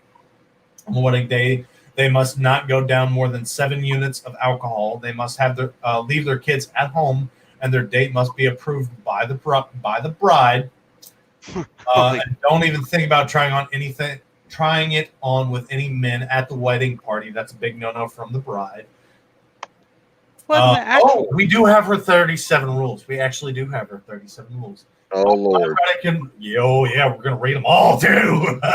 This would be in my situation. This would be as the guy getting married to her. Sorry, you're not getting married anymore. And as one of the people that signed this contract, like, never mind. I didn't really want to go to a wedding anyway. Yep. Yeah, no. This is the bridesmaid she's ruling. So, bride's 37 rules are as follows. Let me get some water before I go through this. This is going to be a mouthful. That's what she said. Not this bride. I will not try to convince the bride to change anything in her wedding. I will not talk negative about anyone in the wedding. I will not gain more than 3 kilograms between now and the wedding. I will wear only black or dark brown hair on the day of the wedding. Highlights may be accepted with prior approval. So if they had blonde or red hair, they had to dye it. Wow. I cannot wear any lashes the day of the wedding unless professionally installed. I have to attend the bridal shower and bachelorette party, fitting and rehearsals and wedding. Only time this can be missed is death or jail, pregnancy over 5 months, and some sickness with recent doctor's note. I will take care of my skin, I will take care of my skin, hair, and nails from now until the wedding. Let me actually get through all of these, then we can make comments. The bride will choose my makeup artist the day of the wedding. I will agree to wear the dress the bride chooses, regardless of my own opinion, style, or color. I will not wear any extra accessories, items, or clothing or jewelry the day of the wedding except my wedding or engagement ring. I will not intentionally fall pregnant before the wedding. Pregnancy under 5 months will not be excused from attending wedding events. I will support the bride in everything she chooses. I will not consume more than 7 units of alcohol during any event except bachelorette party. There will be no limit then. I will not bring a date to the wedding reception without bridal approval. I will not bring any outside people except kids to any meeting. I will not bring my kids to the wedding unless they are a part of the wedding party. No exceptions. I will make sure that I have an accountable babysitter the day of all events. And I understand that a no-show from no babysitter will not be an acceptable excuse. I will not make any advances towards nails at the wedding party. I will not date anyone in the wedding party that I wasn't dating before I signed this contract. I will be happy and positive at all times during the wedding reception. I will not grow sensitive and angry with the bride because I understand that she has a bossy attitude. I will not attempt to outdo the bride in any way. I will wear a hairstyle the bride chooses the wedding day. I understand that I have to purchase my own dress and shoes and hairstyle for the wedding. I understand that the bachelorette party may be a destination getaway. I understand that I have to purchase a bachelorette party t-shirt and fund my own trip if it is away. I understand that the maid and matron of honor will need help funding some of the events. The wedding and reception are not included. I understand the bride does not want any suggestion, and this agreement is on here twice, 2 different ways, because the bride wants it clear. Only suggestion is allowed as a way to get her exact item at a cheaper price. I will not drop out of the wedding party for any of the reasons listed above. If I do not like anything listed, I will not sign the contract and I will be replaced. I understand that I do not agree to the above items. It will not ruin the bride and I's relationship. But if I sign and agree and later want to drop out, then it will ruin our friendship. I understand that there is no friendship to the bride is bigger than anyone in her wedding party, and everyone will be treated equally. I understand that I may have to do physical activity at the reception, and this requires practice provided by the bride. No colored contact lenses, no black drawn on eyebrows or thick drawn on. Matter of fact, revert back to makeup above. No glossy colored lipstick allowed, the kind that looks very, very shiny and bright. No colorful nails on the day of the wedding. Only colors allowed are American, French, or nudes. I will provide the bride with my normal 7-day schedule within 5 days of signing this contract. And I'll agree to at least save $50 for expenses for the next 14 months. Jesus. So, Wow. like, some of these I can understand. Some of the things about the dress and, the way the bridesmaids or the dress and hairstyles, that's kind of understandable. But when it goes to you have to have either black or brown hair and just those kinds of things, like, some of that shit's fucking really strict rules. Like, That's Jesus. nitpicky as hell. Yeah. You can't get more nitpicky than that. And I then would she not. threw- I can tell you right now, if you gave me something like this, we're done being friends. Exactly. She even freaking threw in there freaking threatens about the friendship between the people if they fail on any of these rules. It's like, really? So you're like that's like Nazi style. Well, what, maybe we're not allowed to say that. That's like freaking. Now I don't even know what word I want to use. That's Auschwitz style regulations.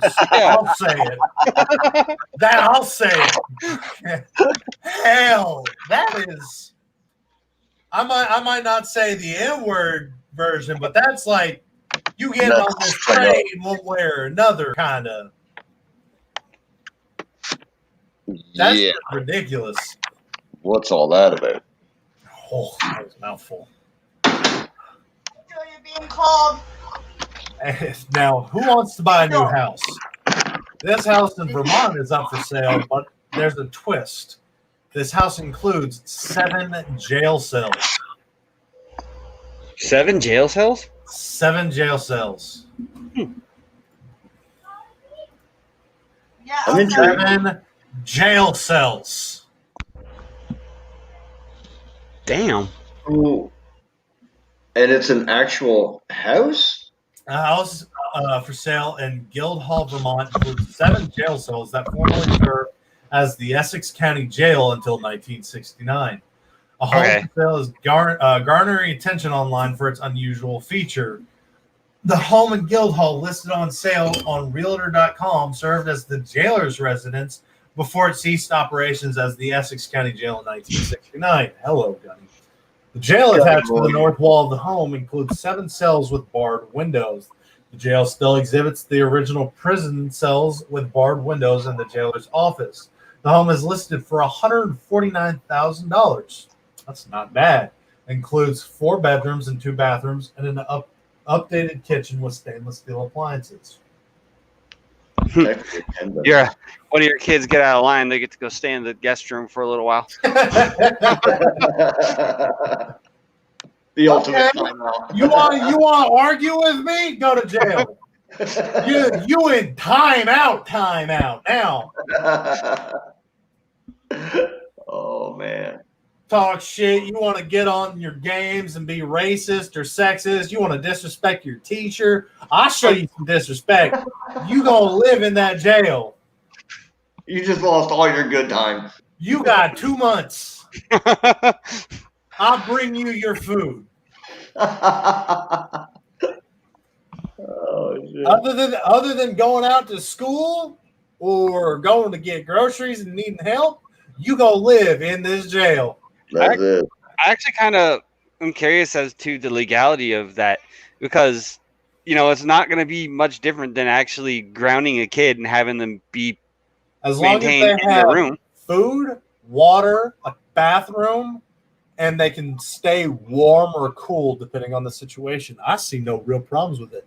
Blankets, get them a blanket, some fans, but no technology. That'd be an easy way to keep your kids in line, man. Hell yeah, keep them in check. That's the way to do it. That'll teach them some real life consequences right there. Mm-hmm. I might not be able to legally spank you anymore, but I got something way worse. You're going to go sit in jail for 2 months.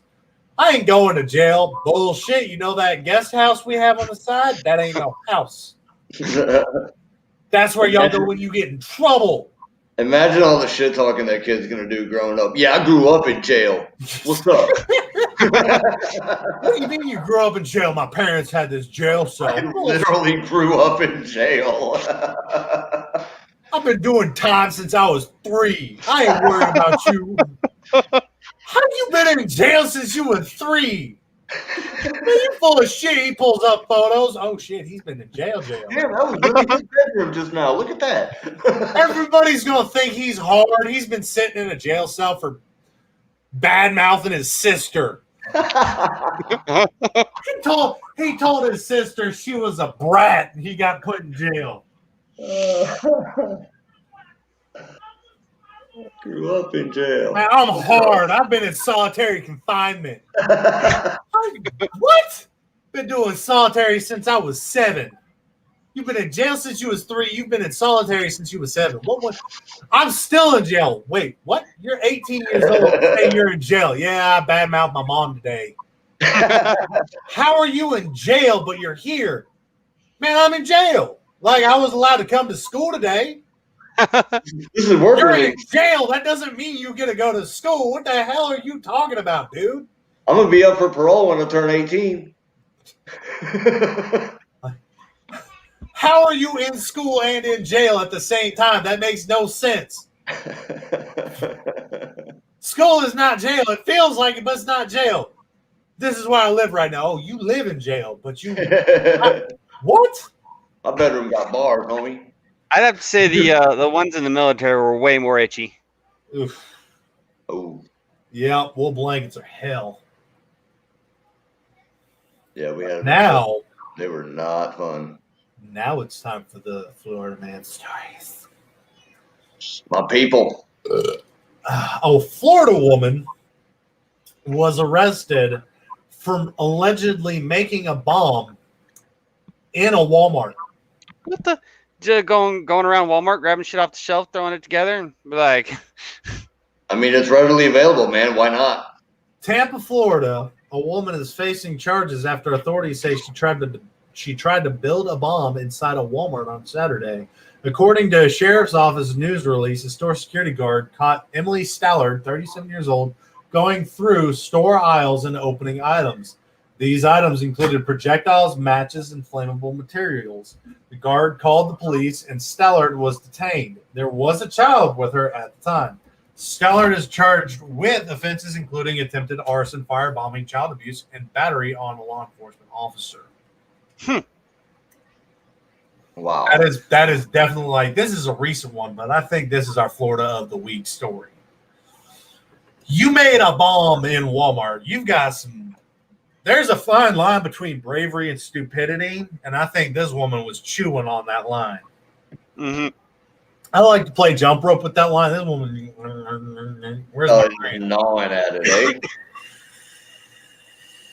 And yeah, Jennifer. Leave it to Floridians, eh? Every dang time. That's right, eh? So, and we in make case you don't know, every dang week. The Kanuski over here, he is our local Floridian, or our Floridian. He's from Florida, but you may also notice he sounds like he's Canadian. He's our Russian Canadian in Florida. Yes. I mean, figure that one out, eh? Generally, he's confused. We're confused by him, so have that effect on people. Now, I have a question for everybody watching right now. I do mean everybody.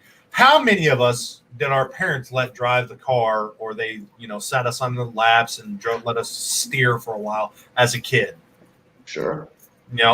I was allowed. I actually, after washing my mom's van when I was like 10, because I was a big ass kid, she would let me drive it down the block and park it back in the driveway and everything. So she'd let me take it out for a little bit and kind of do a joyride and stuff like that, because I was a big freaking kid. I hit 6 foot like my last year of middle school. So damn. Yeah, I was a big boy. But this Florida man decided to let his 12-year-old drive his Jeep at 85 miles an hour. What the fuck? Yeah, buddy. On the highway? Jupiter, Florida, a Palm Beach man is facing felony charges after police said he let his 12-year-old girl drive his SUV and told her to speed because he wanted to be a cool father, even though he is not her real dad. Wow. Sean Michelson, 41 years old, told the arresting officer Monday he is friends with the girl's mother and that the girl and her friend were staying with him for a few days, this is getting weirder and weirder as I go. Oh, he's just trying to score with mom. That's what he's doing. There it is, yeah. He said the girl had asked earlier in the day if she could drive his Jeep, so he thought it would be cool, and that he was trying to be a cool father, the police report said. Michelson also told officers he had been drinking, which, if you didn't know, in certain states, I know in the state of Texas, in a medical emergency, or if your adult is intoxicated and you have to get them to where they need to be, you can, under certain, not all of them, I think you got to be like 16 or something. There are more laws. I don't know them all. I'm not even going to try and know them all. But there are situations where drunk, injured, needing to get to a hospital, something like that, you can, as a unlicensed individual, drive that person with their property to where they need to go. Mm-hmm. Now, if you get pulled over, you have to explain everything, and then the police will most likely take over. But there are certain leniencies that will allow you to drive, but they are very extenuating circumstances. It's not like my dad's tired, I'm going to drive today. No, dude, don't do that. You will get your dad in trouble. But this one I can understand. I can kind of understand, but letting her hit 85, that's where we hit the problems. Yeah. Plus, it's not like he was going. We don't know exactly how he was going, where he was going, stuff like that. Jupiter officer Craig Yochum said in his arrest report that he spotted the Jeep making an illegal U-turn and then speed away at 12:10 a.m. Monday. He followed the Jeep, and the Jeep reached speeds of 85 miles per hour in a 45 mile per hour zone and was able to pull her over. He said that when he asked the 12-year-old why she was driving so fast, she said because Michelson had told her to.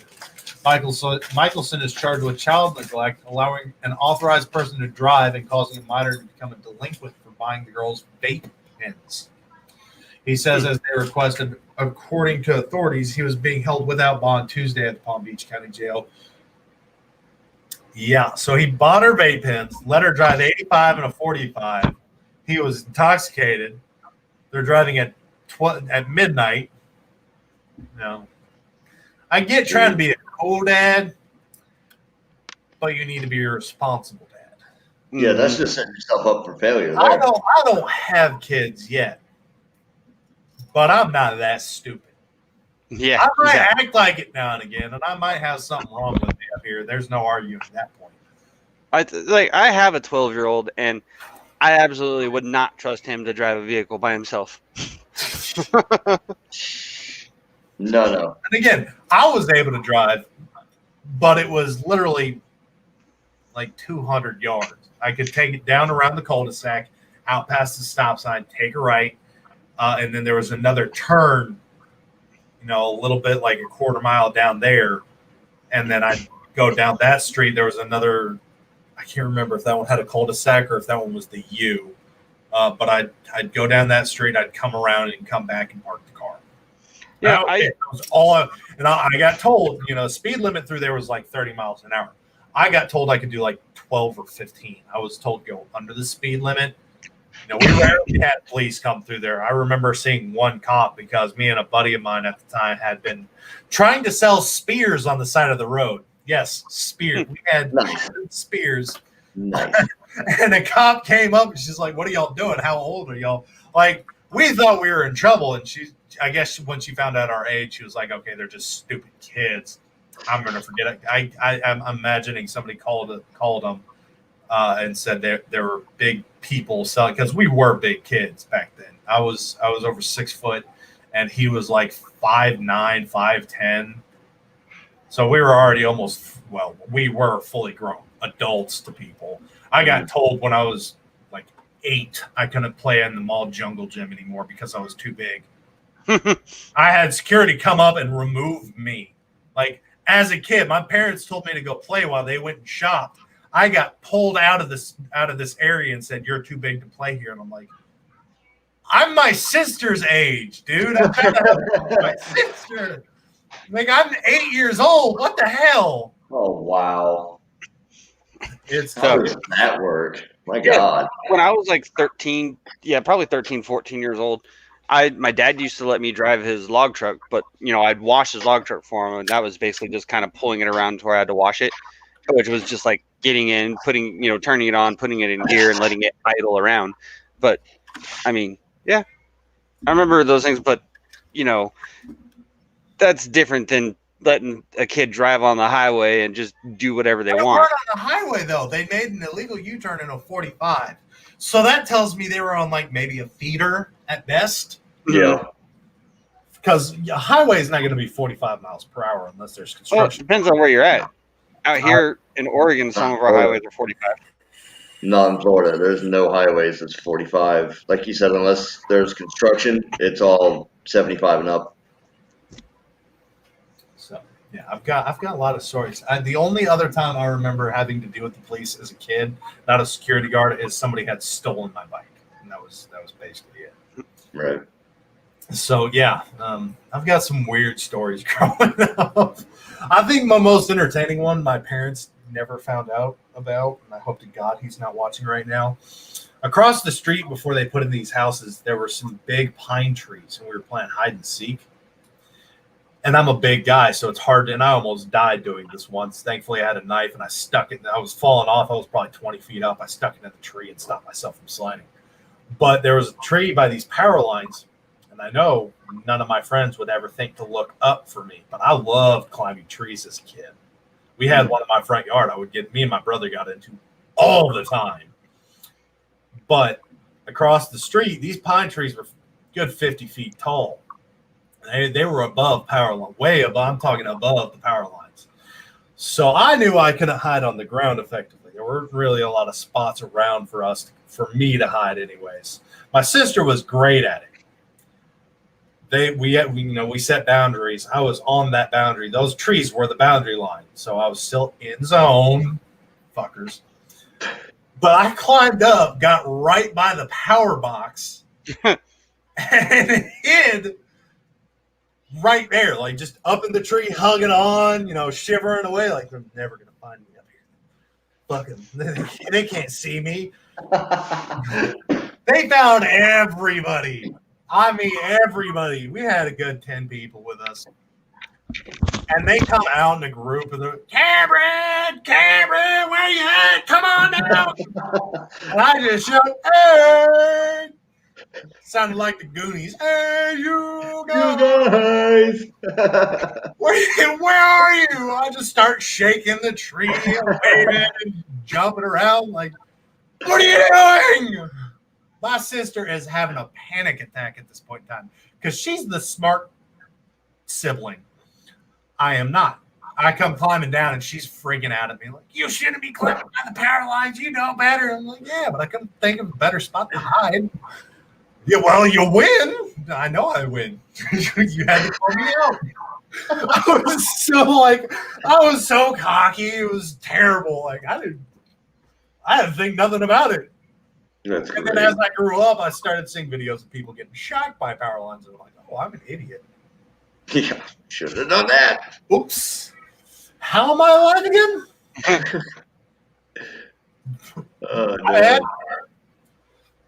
So yeah, I've got stories. Moving on, a Florida man was wanted by police was arrested after live streaming a video of himself on social media. Is this the actual video for it? Oh. Daytona Beach, a Florida felon wanted for violation of probation was arrested after sheriff deputies in Volusia County were notified he was streaming on Facebook Live. The live stream showed Timothy Munford, 25 years old, streaming video of himself driving Southside jet ski and renting a watercraft on Friday.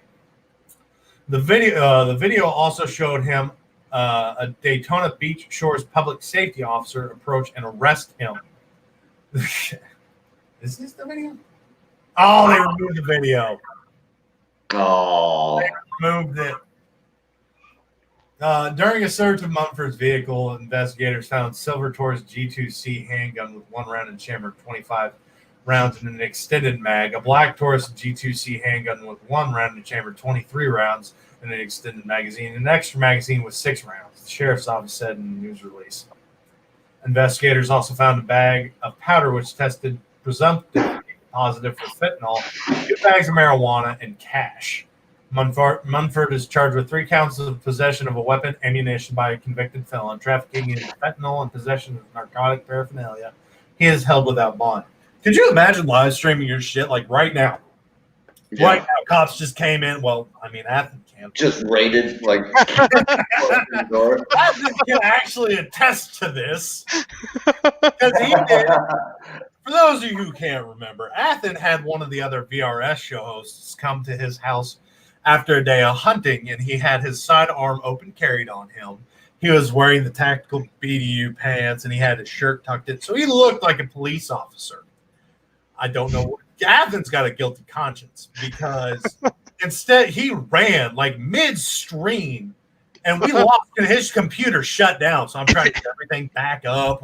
I'm panicking because our show's shut down, and he's booked it. Like he heard a knock and just headset gone. He's taking off. I'm looking for him. I'm texting him on Facebook, trying to call him. Like, what the hell's going on, dude? What, are you okay? I'm freaking out. He's freaking out. Nobody can get a hold of anybody at this point in time. Finally, get the live stream back up. I can't remember how I did it. I think I just used his login and shit. Got it up, trying to figure out what's going on. And he comes back in and he tells me what happened. And I'm like, what the hell did you do? Oh, dude, this guy came over. I thought it was the cops. I jumped out my window. Why did you jump out your window? Oh, I have a back door. That doesn't explain why you jumped out your window. That still doesn't explain why you jumped out your window. Well, an influence of this. oh, I was smoking weed. And I'm like, okay. And it's not legal in this area yet, yada, yada. So he comes on the show. We had a blast. And that's how he got the nickname Dave's Not Here, because if you remember from Cheech and Chong show, whenever the police would come up, they would ask for Dave to get weed. And they would say, Dave's not here, man. So that's how Athen became Dave's Not Here. Yep. That's great. That's perfect. I mean, it was just, and we got huge. I think that was our show. We got like 2.3 thousand views on. Mm-hmm. We got a big number bump, and our show was all jacked up, dude. We shut down like 3 times. His computer kept crashing. We had dead air for like 20 minutes. It was just a giant shit show. It was terrible and hilarious at the same time.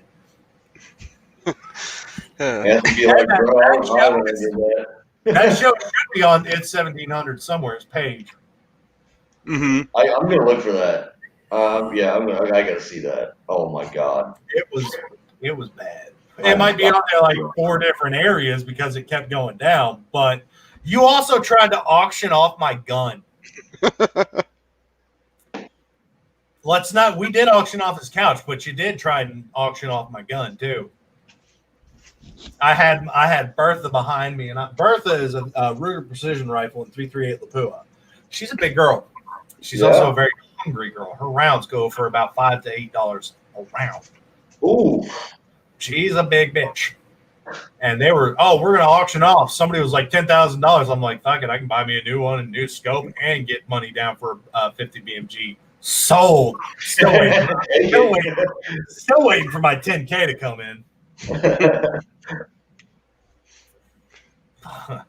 That show was, for those of you that got to watch it, it was a treat, to say the least. But that's why we love doing the show. We want to make y'all laugh. As Richie says, if you laugh, you ain't crying. That's it. Right. Now, moving on, a Florida man was arrested on allegations that he used COVID relief funds to buy a Lamborghini. Yes, a Florida man is facing several charges after authorities said he had used COVID relief funds to buy a Lamborghini and bank millions. David Hines is being charged with 1 count of bank fraud, 1 count of making false statements to a financial institution, and 1 count of engaging in transactions in unlawful proceeds. The criminal complaint alleges Hines submitted fraudulent loan applications for as much as $13.5 million and a Paycheck Protection Program relief through applications to an insured financial institution on behalf of different companies. In all compliance states, the 29-year-old Miamian was approved for $3.9 million in PPP funds. Hines allegedly then used those funds within days to buy a 2020 Lamborghini Hurricane worth $318,000. According to authorities, it came to light that Hines did not issue payroll statements as he claimed on his loan applications, instead making purchases at luxury retailers and resorts in Miami Beach. Authorities said they've seized the sports cars and $3.4 million from bank accounts. Wow. How do you pull all this off? It does not say. Probably for good reason. And Dean, as much as the old show did make everybody die laughing, this one does run smoother. You have to admit that. We still put a lot of funny content out there, but it's not as much of a shit show. Yeah. It's still funny, but we're not crashing every 20 minutes. So as much as y'all enjoyed that happening, we get through our 2 hours successfully now. We don't have that problem anymore. Thank God. I can't tell you how much that used to agitate the bricks off. Technical difficulties somewhere. Our show got the nickname Technical Difficulties Somewhere. In every single show, something. It was not It's 1700 Somewhere without something going wrong. Either audio would crash, video would crash, Athen's whole computer. And Athen, would host the show through Streamlabs. So if he went down, which he did, the whole show would go down every single week. And even with all those problems, we were still one of the top shows. Like, even with all our screw ups. Hey, good deal. Now we're gonna move. Megahertz Celeron. The sad thing is, I've got a pretty fucking nasty computer, dude. It's a Ryzen 7 2700X with a RTX 2070. I mean, like, it's a built computer. Now, our next article, we're going to talk about the iguanas in Florida. The iguanas again, huh? Iguanas. And if you remember, what was it, a week ago, 2 weeks ago, 3 weeks, something recently, we did an article where iguanas with this cold temperature coming through are going into a state of hibernation and falling asleep in trees and hitting people falling out of these trees. This one caused some real problems. A Florida man is hospitalized after an iguana ran into his bike, causing a crash. What the fuck? And there is a photo. Ran into the bike or fell onto the bike? Ran into the bike. What the fuck? How did that even happen? No, stop. Oh my god. Go away. Is that video for the story too? Oh my god. No. Oh, okay. Dude sucker punched the guy. And it won't let me close it down. Go away. How? What? But you can see right here. I know this is annoying. I can't figure out how to make it go away. But No, this you can see it. is in that wheel. You just ride along and then darting across an iguana, freaking run it over, and next thing you know, you're catapulting through the air. Jammed in the front tire, like. Yeah, it's almost. It reminds me of that meme where they stick a stick in the front spoke of the tire, because if you read that paragraph right below the picture, he was just riding through a park, and then the iguana ran in front of him. He ran it over, and it got stuck between. Exactly. The victim said he was riding along the bicycle path when an iguana darted out in front of him and became lodged in between the front tire and front wheel fork of the bike, causing the front tire to lock, which threw the rider over the handlebars and onto the asphalt. The victim, who suffered scrapes and cuts to the head, arms, and legs, was taken to the Fisherman's Hospital in a stable condition. The condition of the iguana did not appear as stable. I wonder why. Yeah, crammed up in a bike frame and underneath a rubber tire. Yeah, I wouldn't think that would come out too well for the iguana. Let's not forget, Florida's pushing for them to eat boas, anacondas, all these pythons and snakes over there. Well, you also have tree chicken. I'm just saying, Florida, you've got an iguana problem. I mean, see if you barbecue them. You can fry them up. They're not bad, eh? Pretend like you're playing Fallout. Iguana on a stick, yo. Yeah, right? All out war, like in real life. Now, this puts a whole new level of stupidity to words hurts. COVID-19 dominates annual list of banished words and terms. And yes, you heard that right. Michigan is looking to push to make COVID-19 and coronavirus a list of words that are banned from saying because words hurt. Oh, Lord. I don't know. Marie, Michigan, even as vaccines are being rolled out to battle the coronavirus, wordsmiths at Lake Superior State, Michigan. Excuse me. I hate having to sneeze and it just dies on me. Just let me sneeze. Oh, that's the worst, right? Even as vaccines are being rolled out to battle the coronavirus, wordsmiths at Lake Superior State University in Michigan's Upper Peninsula say they want to kick any trace of it from the English language. COVID-19 and social distancing are thrown in with "we're all in this together" and an abundance of caution, and in these uncertain times on the school's lighthearted list of banned words and phrases for 2021. Yes, the school is looking to ban these words and phrases. I'm not kidding. Wow. Out of more than 1,450 nominations sent to the school, about 250 words and terms suggested for banishment due to overuse, misuse, or uselessness had something to do with the virus, which I can agree with telling you to go fuck yourself when you say we're all in this together. I'm sorry, actors, actresses, and politicians are all on that together on their own private mansions, yachts, boat houses, beach houses, and shit like that. Meanwhile, the rest of us are getting $6.48 a day for the year, while they just passed a law or a bill that gave them all a $48,000 raise a year. We are not in this together. And in all honesty, I did see a video recently where a man was saying that anytime politicians want to push a bill stating that they get a raise, it should not be voted on by the politicians, whereas it should be voted on by the people, giving people back the power over the politicians controlling their money. Meaning that if you are not for the people and the people say you don't deserve a raise, guess what? You don't deserve a raise.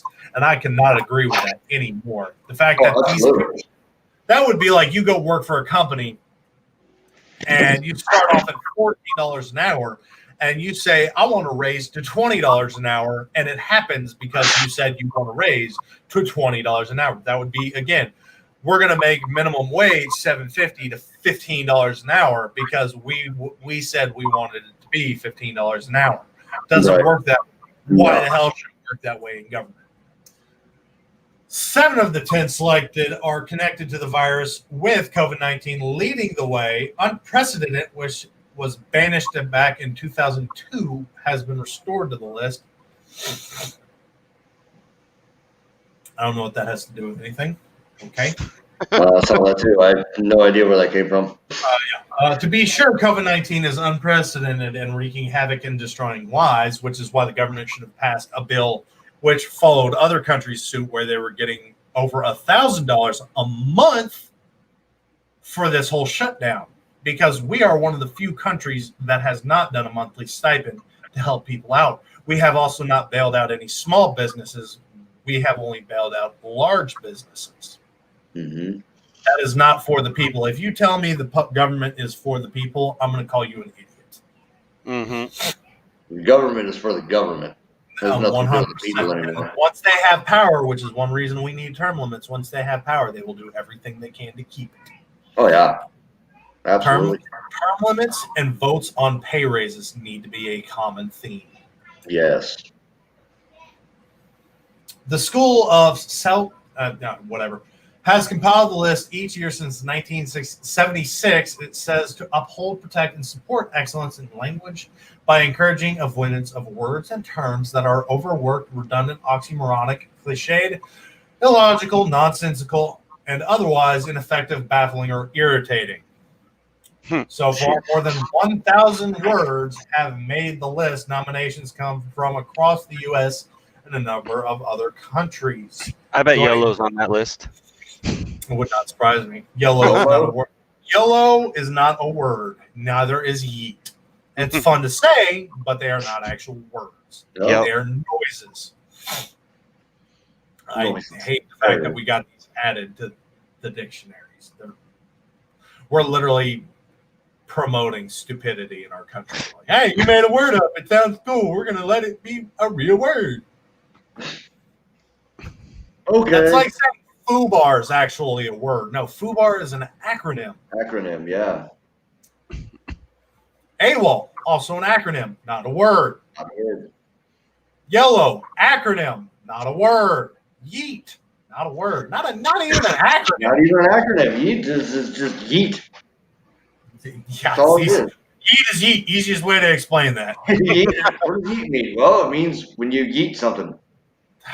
Can you put that in a sentence? Yeah, sure. Yeah, yeet. There's no real way to define yeet other than yeet. Like a functional citizen. There you go. There's an example of yeet. That was yeet. It's a noun. I gotta go get my hat. I'll be back.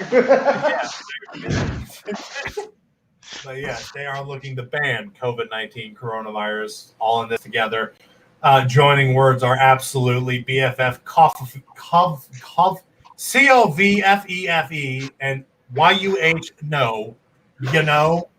Covfefe. That coffee, Those have all been banned in the past as well. And honestly, I can kind of agree with some of these. The redundant, illogical words, yeet, conflict, that word that I can't even say appropriately. Covfefe. Shut up. That's not a word. But I can agree with banning those words because they are illogical. I don't know. I make a cup of cafe every morning. I had a cup of coffee this morning.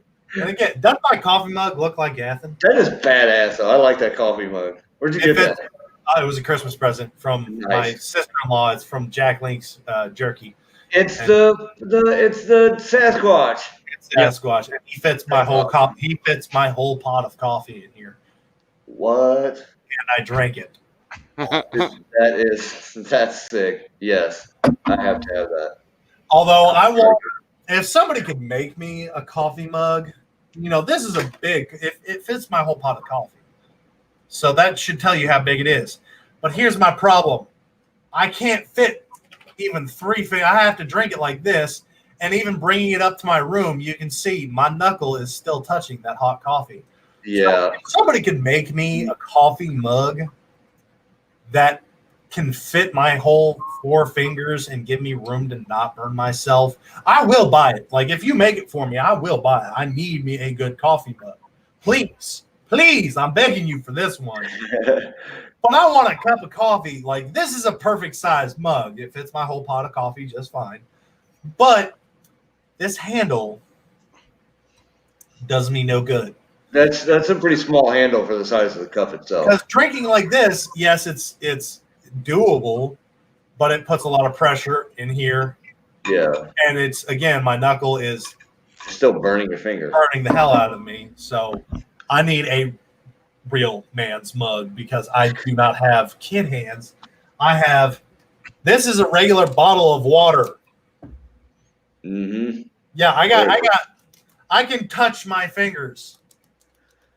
It's just a 12-ounce bottle, right? Yeah, 16.9 fluid ounces. Well, there you go. That should tell you how big of a hand I have. I need a real coffee mug, please. Yeah.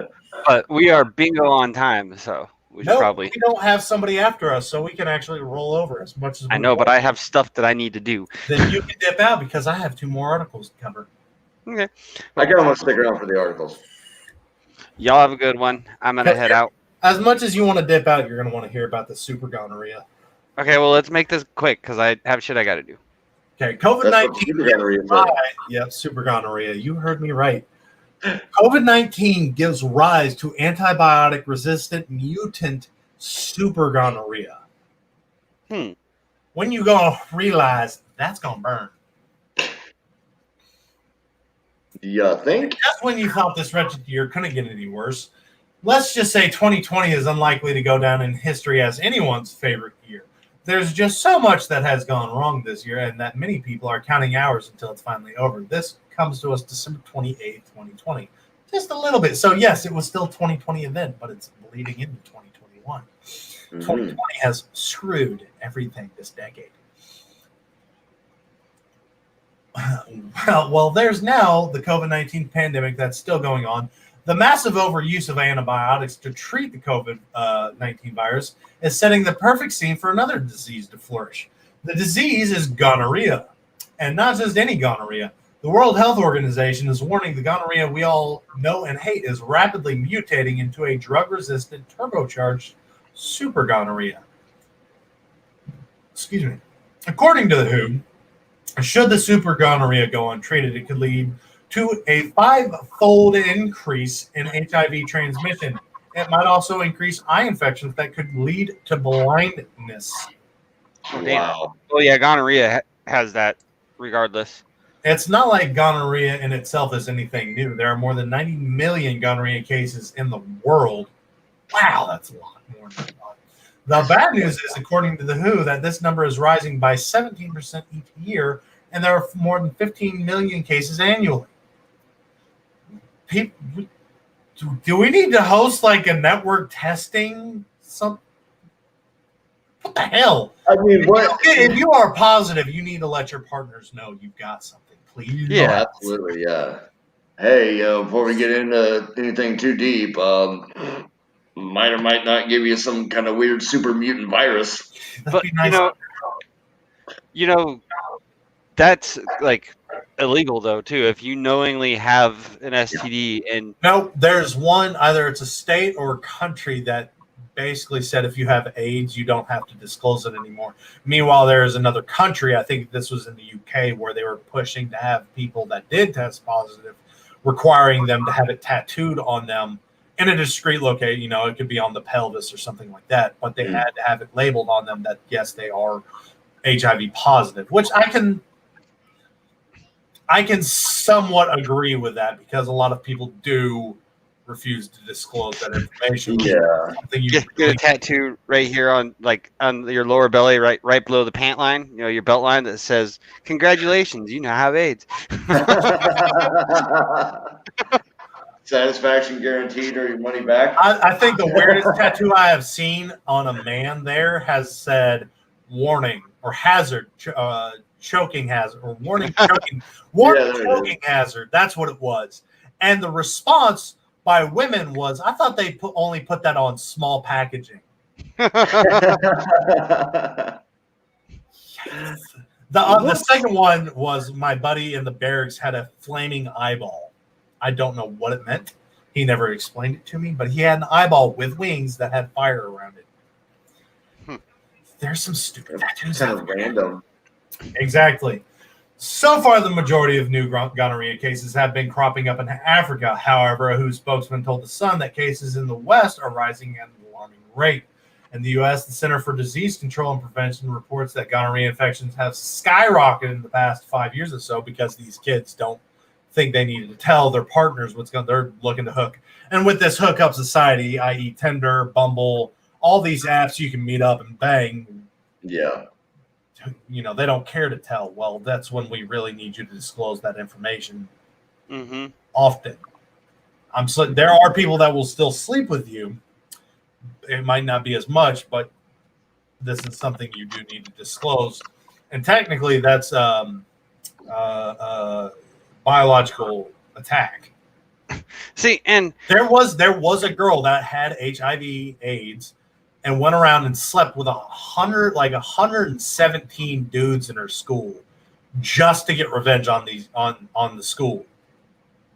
Damn. She infected 117 guys with AIDS because of the school. Wow. Damn. Talk about spiteful. Yeah. So you a bitch. Yeah. There's a whole dating group. There's apps and Facebook groups and everything that are for people who, like, exclusively for people who are infected or even who want to be infected. If you can believe that that's a thing, but it is. Well, I mean, we did cover an article where a guy paid to have his giblets cut off. So. Well, there you go. But yeah, it's just insane that, like, I really want to have an STI. Let me sign up for this group right here. Go get me a. I'm good. I'm quite all right. I like having full function and not having white pus that I have to slap. Yeah, that's pretty cool, isn't it? That's like the song "The Whore of the Chrysler LeBaron." If you haven't heard that song, go listen to it and then vomit later. Oh, we obviously can't play it on here for copyright infringement, but there is a song called "The Whore of the Chrysler LeBaron," which goes off the wreck of the Edmund Fitzgerald. It's a parody of that song. I'm going to tell you right now, I would not play this around friends or family. So nobody at all. Okay, disclosure. I'm going to give you that disclosure right there. It's a funny song, but it covers STDs well. Yeah. Let me just go. I'm not going to play it right now, but let me go to the lyrics and just kind of browse. Yeah, you have fun with that. But because of this coronavirus, they have been pumping out antibiotics to everybody, which has created this super gonorrhea. So be careful. Don't be silly. Wrap your willy, gentlemen. As much as you hate putting a condom on, probably better to be safe than sorry, especially if you're going home with the bar whore. Mm-hmm. Now, our last article, I told you about it earlier, the politics and bullshit. We do save the serious kind of. This isn't as serious. I found it hilarious. If you're a conservative or a Republican or really hate your politicians right now, you're going to love this story. Senator Mitch McConnell and House Speaker Nancy Pelosi's homes were vandalized after the $2,000 relief fails. Yes. In Louisville, it gets better. In Louisville, Kentucky, vandals lashed out, and I can't blame them for this. They lashed out at the leaders of the U.S. House and Senate over the holiday weekend, lighting their homes with graffiti, and in one case, a pig's head. Yes. As Congress failed to approve an increase in the amount of money being sent to individuals to help cope with the coronavirus pandemic, and you can actually go on PayPal and request $2,000 from Senator Mitch McConnell. I did. Nice. I found it. You owe me money. But Mitch better have my money. Mitch better. But yes, you can't go on PayPal and go and find Senator Mitch McConnell's PayPal and request $2,000 from him directly. Nice. I don't expect to get anything, but it should wake him up a little bit. You know, hey. Senate Majority Leader Mitch McConnell's Louisville home was covered in spray paint messages, including "Where's my money?" and "Mitch kills poor." At House Speaker Nancy Pelosi's home in San Francisco, someone spray painted graffiti and left a pig's head and fake blood on New Year's Day, police said. The vandalism was reported around 2 a.m. Friday. A police statement said, and a special investigation unit is trying to determine who did it. Now, if it was somebody poor or not in politics, they would have been like, oh, there's nothing we can do. Because that's what they told me when somebody broke into my truck a couple years ago. Oh, there's nothing we can really do. But for this, they can do a full investigation. Oh, they're doing a full outright manhunt about it. Oh, yeah. KGO TV reported that graffiti found on the garage door of the Democratic leader's home, including the phrases 2000, cancel rent, and we want everything. Apparently, and honestly, if this was a real pandemic, rent, car notes, power, water, all utilities should have been canceled. Mm-hmm. It should have been done right there. Mm-hmm. Hey, this is a pandemic, we understand, but people have been getting evicted. And my rent actually, they raised our rent this year. They raised us. Now they want like an extra $200 out of us for the rent, which is ridiculous. And we told them, look, there's a pandemic going on. We have paid everything on time or before. We have paid everything in the full amount. We've never had a problem. We've done all that you've asked for in the middle of this pandemic. Yeah. And we said there's nothing we can do. So if this were a real pandemic, small businesses would not be paying taxes, would not have to be paying rents for the lands that they're utilizing. People shouldn't be paying rent for their homes, notes for their cars, trucks. If this was a real pandemic, instead of just trying to cripple the economy, we would have shut down. No, for real, yeah. We haven't. So now the people are, I can imagine homelessness has skyrocketed right now. People starving, kids going without food, education. If you're planning on doing the online courses, but you can't afford a new computer that actually works for your kid to go to school because you have to pay for food, what do you do?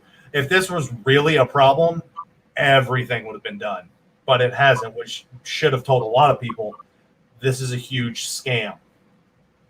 Yeah. The essential places that would be open would be like emergency clinics, hospitals, stuff like that, grocery stores to get food. But that would have been about it, honestly. Repairs for power. But cable companies, no, you're shut down. Internet, you're shut down. Now, if your internet goes out, you're going to have to wait or try and figure it out yourself, stuff like that. But If this was a real pandemic, we would have life would be harder for a little bit, but it wouldn't have lasted the whole year to flatten the curve. No, yeah. This was a huge ploy to basically bankrupt everybody.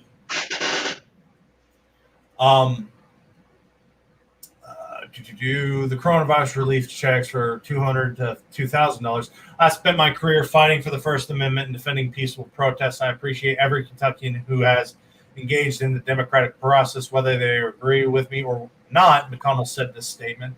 This is different. Vandalism and the politics of fear have no place in our society. My wife and I have never been intimidated by this toxic playbook. We just hope our neighbors in Louisville aren't too inconvinced by this radical tantrum.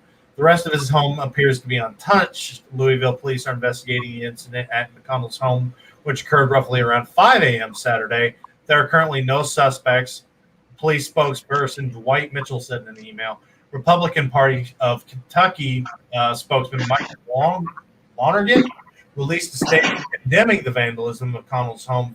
Vandalism is reprehensible and there's no place for it in our politics, and acts like this, Kentuckians deserve better, and Democrats should join in condemning this act of vandalism. On New Year's Day, Senate Republicans refused to allow debate over a bill that to increase amount of COVID-19 relief. The increase, supported by President Donald Trump, passed the Democratic-led House, but was blocked by McConnell. The government has begun sending out smaller payments to millions of Americans. The $600 payment is going to individuals with incomes up to $75,000. Congress approved the payment late December. $600 is enough to pay my truck note. That's it. Does not pay rent. It will not give me any more groceries. It will not help with any kinds of debts. Nothing. $600 is a spit in the face. It's not even a slap. Yep. This is not enough money to do anything. Even $2,000 isn't much because most of these people are in ridiculous amounts of, I'm talking $30,000+ worth of debt. Oh, yeah. Because you have denied the people money, and Nancy Pelosi specifically has denied the people thousands of dollars since Donald Trump has tried to push any bill out. She has taken the bills and corrupted them. If you were clearly for the people, the bill would say the people will get X amount of money, and that's it. There will be added statements, no added requests, nothing. None of you are for the people at all. Even Republicans, and I do like to try and support Republicans, and honestly, they're not going to find anybody. There are millions of Americans that wanted to do this to Mitch McConnell and Nancy Pelosi's homes, and honestly, I could see there being like a GoFundMe out for the people that got arrested if they did arrest anybody within hours. Like we backed them. They did something to get the message out that you are screwing the people. And honestly, I'm not saying vandalize them, but we do need to take more actions to let them know you need to do your job for the people. You are not there for yourself. You were put into a position of power to benefit the United States of America's people, not yourself. Get your shit straight or get out of office. And don't worry about Pakistani gender studies. Which is another huge scam. My question is, can the people of Flint, Michigan still drink their water? No, they can't, and that's the messed up part. But Pakistan needs their gender studies. No, that's money for weapons. Oh, of course. That's all it is. Pakistan's not going to do a gender studies course. They're going to go buy nukes. Get fucked. That's sad. That is sad. But we're willing to send millions upon millions, billions, closer to billions of dollars to other countries, yet we can't put money into it. In all honesty, if you really wanted to help the people, calculate how many months we've been quarantined. Mm-hmm. Take the average for every country. We'll say the average is $1,000. I will actually do math for this. Let me get my calculator pulled up. Mm-hmm.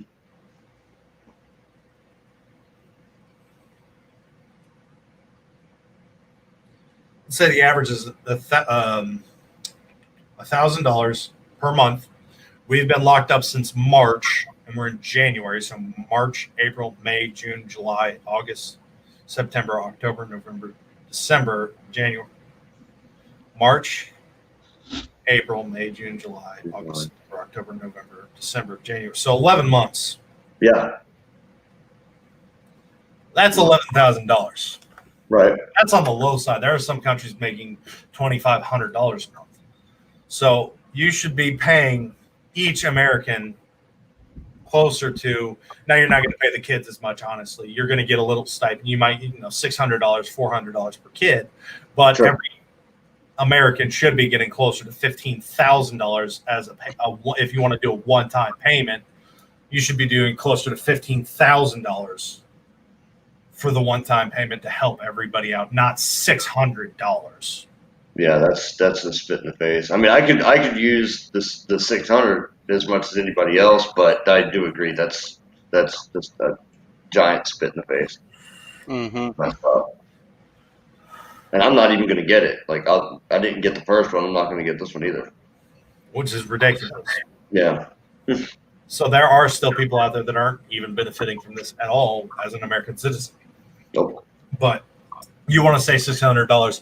And originally Nancy Pelosi said that $1,200 was not enough to help the people out. And she was right. I'll give her that. She was right. $1,200 is not enough for the American people. But she said, she turns around and says $600 is more than enough. Woman, you make millions of dollars through corrupt deals yearly.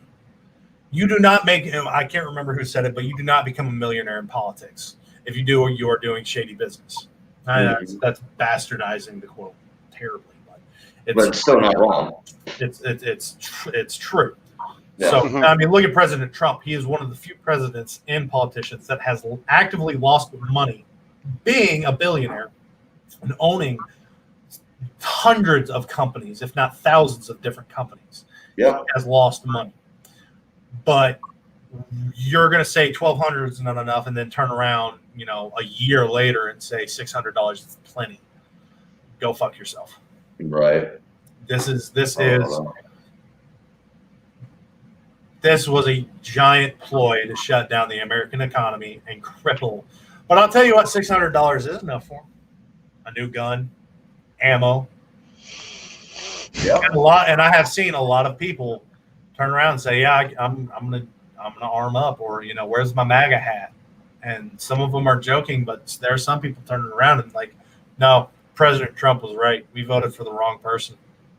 Yep. And it took a huge pandemic and the Democrats crippling everybody to the very end for people to open their eyes, which is terrible. The fact that they're now coming to the realization that their side of the politicians is against them. I talk about this a lot on the show. The story where a foreigner is going through, sees an American flag on somebody's property, and asks the person driving them, who is that person voting for? And they, without hesitation, said President Trump. Mm-hmm. The fact that you think your party is so against America they can't support this flag, that should have been enough to open people's eyes. Oh, absolutely. Yeah. This flag being a symbol of hate for people should have been a wake-up call. Yeah. If you have problems with America, you can leave. We'll help you pack. We'll hold no ill will against you. Just don't try and butt into our shit. But if you hate this country that much, go try and live somewhere else that has the beliefs that you have. If you want socialism, if you want communism, there are countries that practice that. We'll see how well you actually end up living in the conditions that you wanted. Because I can tell you right now, Canada, to become a citizen in Canada is more difficult than us. I have my brother's friend tried to move to Ireland, and the requirement to move to Ireland, you had to have $10,000 in the bank. You had to have a home and a job already lined up before you even moved to the country. The process was supposed to take them 10 years, 10 years, just to be able to move over there. Wow. That's to become a citizen, right? I mean, you could move over there prior as long as you had everything else set up, but to become an actual citizen of Ireland, it was a 10-year process. Wow. We give more benefits to illegal immigrants than we do our own veterans. There are 50,000 veterans a day living on the streets. Of those 50,000, and even of all veterans, even if they're not living on the streets, 22 veterans a day will take their own life because they can't get the help they need.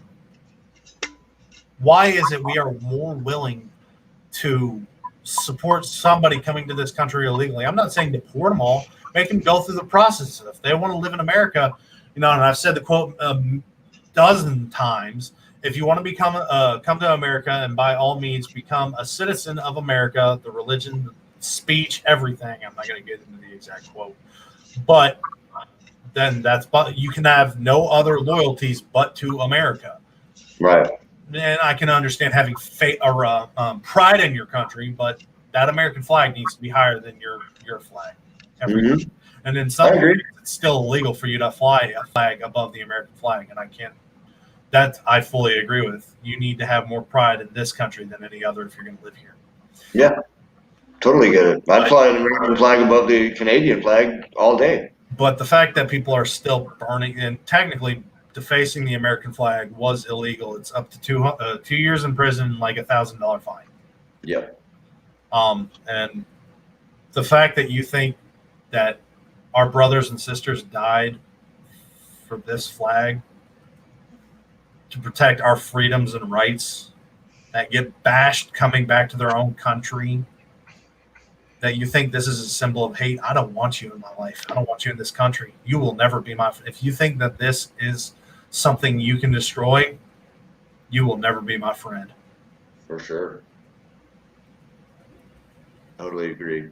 My biggest thing is, and I post on my TikTok a lot of stuff, but I say in my comments, don't hate, won't hate. I tell them what I am. As long as you come to me with peaceful intents, I don't care who you voted for. Be respectful. Sure. I got no problem. If you want to be how you are, as long as you treat me with respect, I'll treat you with respect. But the second you try and destroy this flag or belittle it, deface it, spit on it, burn it, we gonna have some words. Yeah. I did a video. This man said, "You can't be a patriot if you don't serve." He said in the video flat out, he said, if you don't serve in the armed forces, you're not a patriot. And I called him out. I had no problems calling him out. Never met this man in my life. But I told everybody, I spent 4 years in the United States Navy on submarines. And I've met a lot of people that have served that aren't patriots. And I've met a lot of people that haven't served that are patriots. Just because you say they aren't patriots, you can go fuck yourself. That's right. Patriotism is having faith in your country all the time and faith in your politicians a little of the time. The hell is that? What is this about? I guess that's our wrap it up. I guess, yeah. But no, we try and bring like-minded people into the shows. Of course, we've had one hater so far. Everybody else has been respectful. If you don't like it, you don't have to watch. But we've covered plenty of funny articles, and we hope to see you again next week. We, again, as I said at the beginning, please give us a reaction other than the blue thumbs up. Please share if you liked what we had to say, even if you didn't agree with it at the end. Just tell people a disclaimer. Don't watch the very end, but tell your friends and family, check us out, see if they'd like to watch the show. And we do try and avoid politics. I got into it a little bit because this article was funny. As far as I thought it was funny. You might not. You might think it's disrespectful. Veterans have a different sense of humor. I thought it was hilarious because karma's a bitch. But please give us a share, give us a reaction, something like that. We hope to see you again next Sunday. Don't forget to check out the other shows. Tomorrow I'll have the Second Amendment Ranch coming up tomorrow at 7 p.m. Central Time, so be sure to check us out then. As always, I'm Cameron. I'm Athen. And I'm Nico. And it's 1700 somewhere. Bye-bye.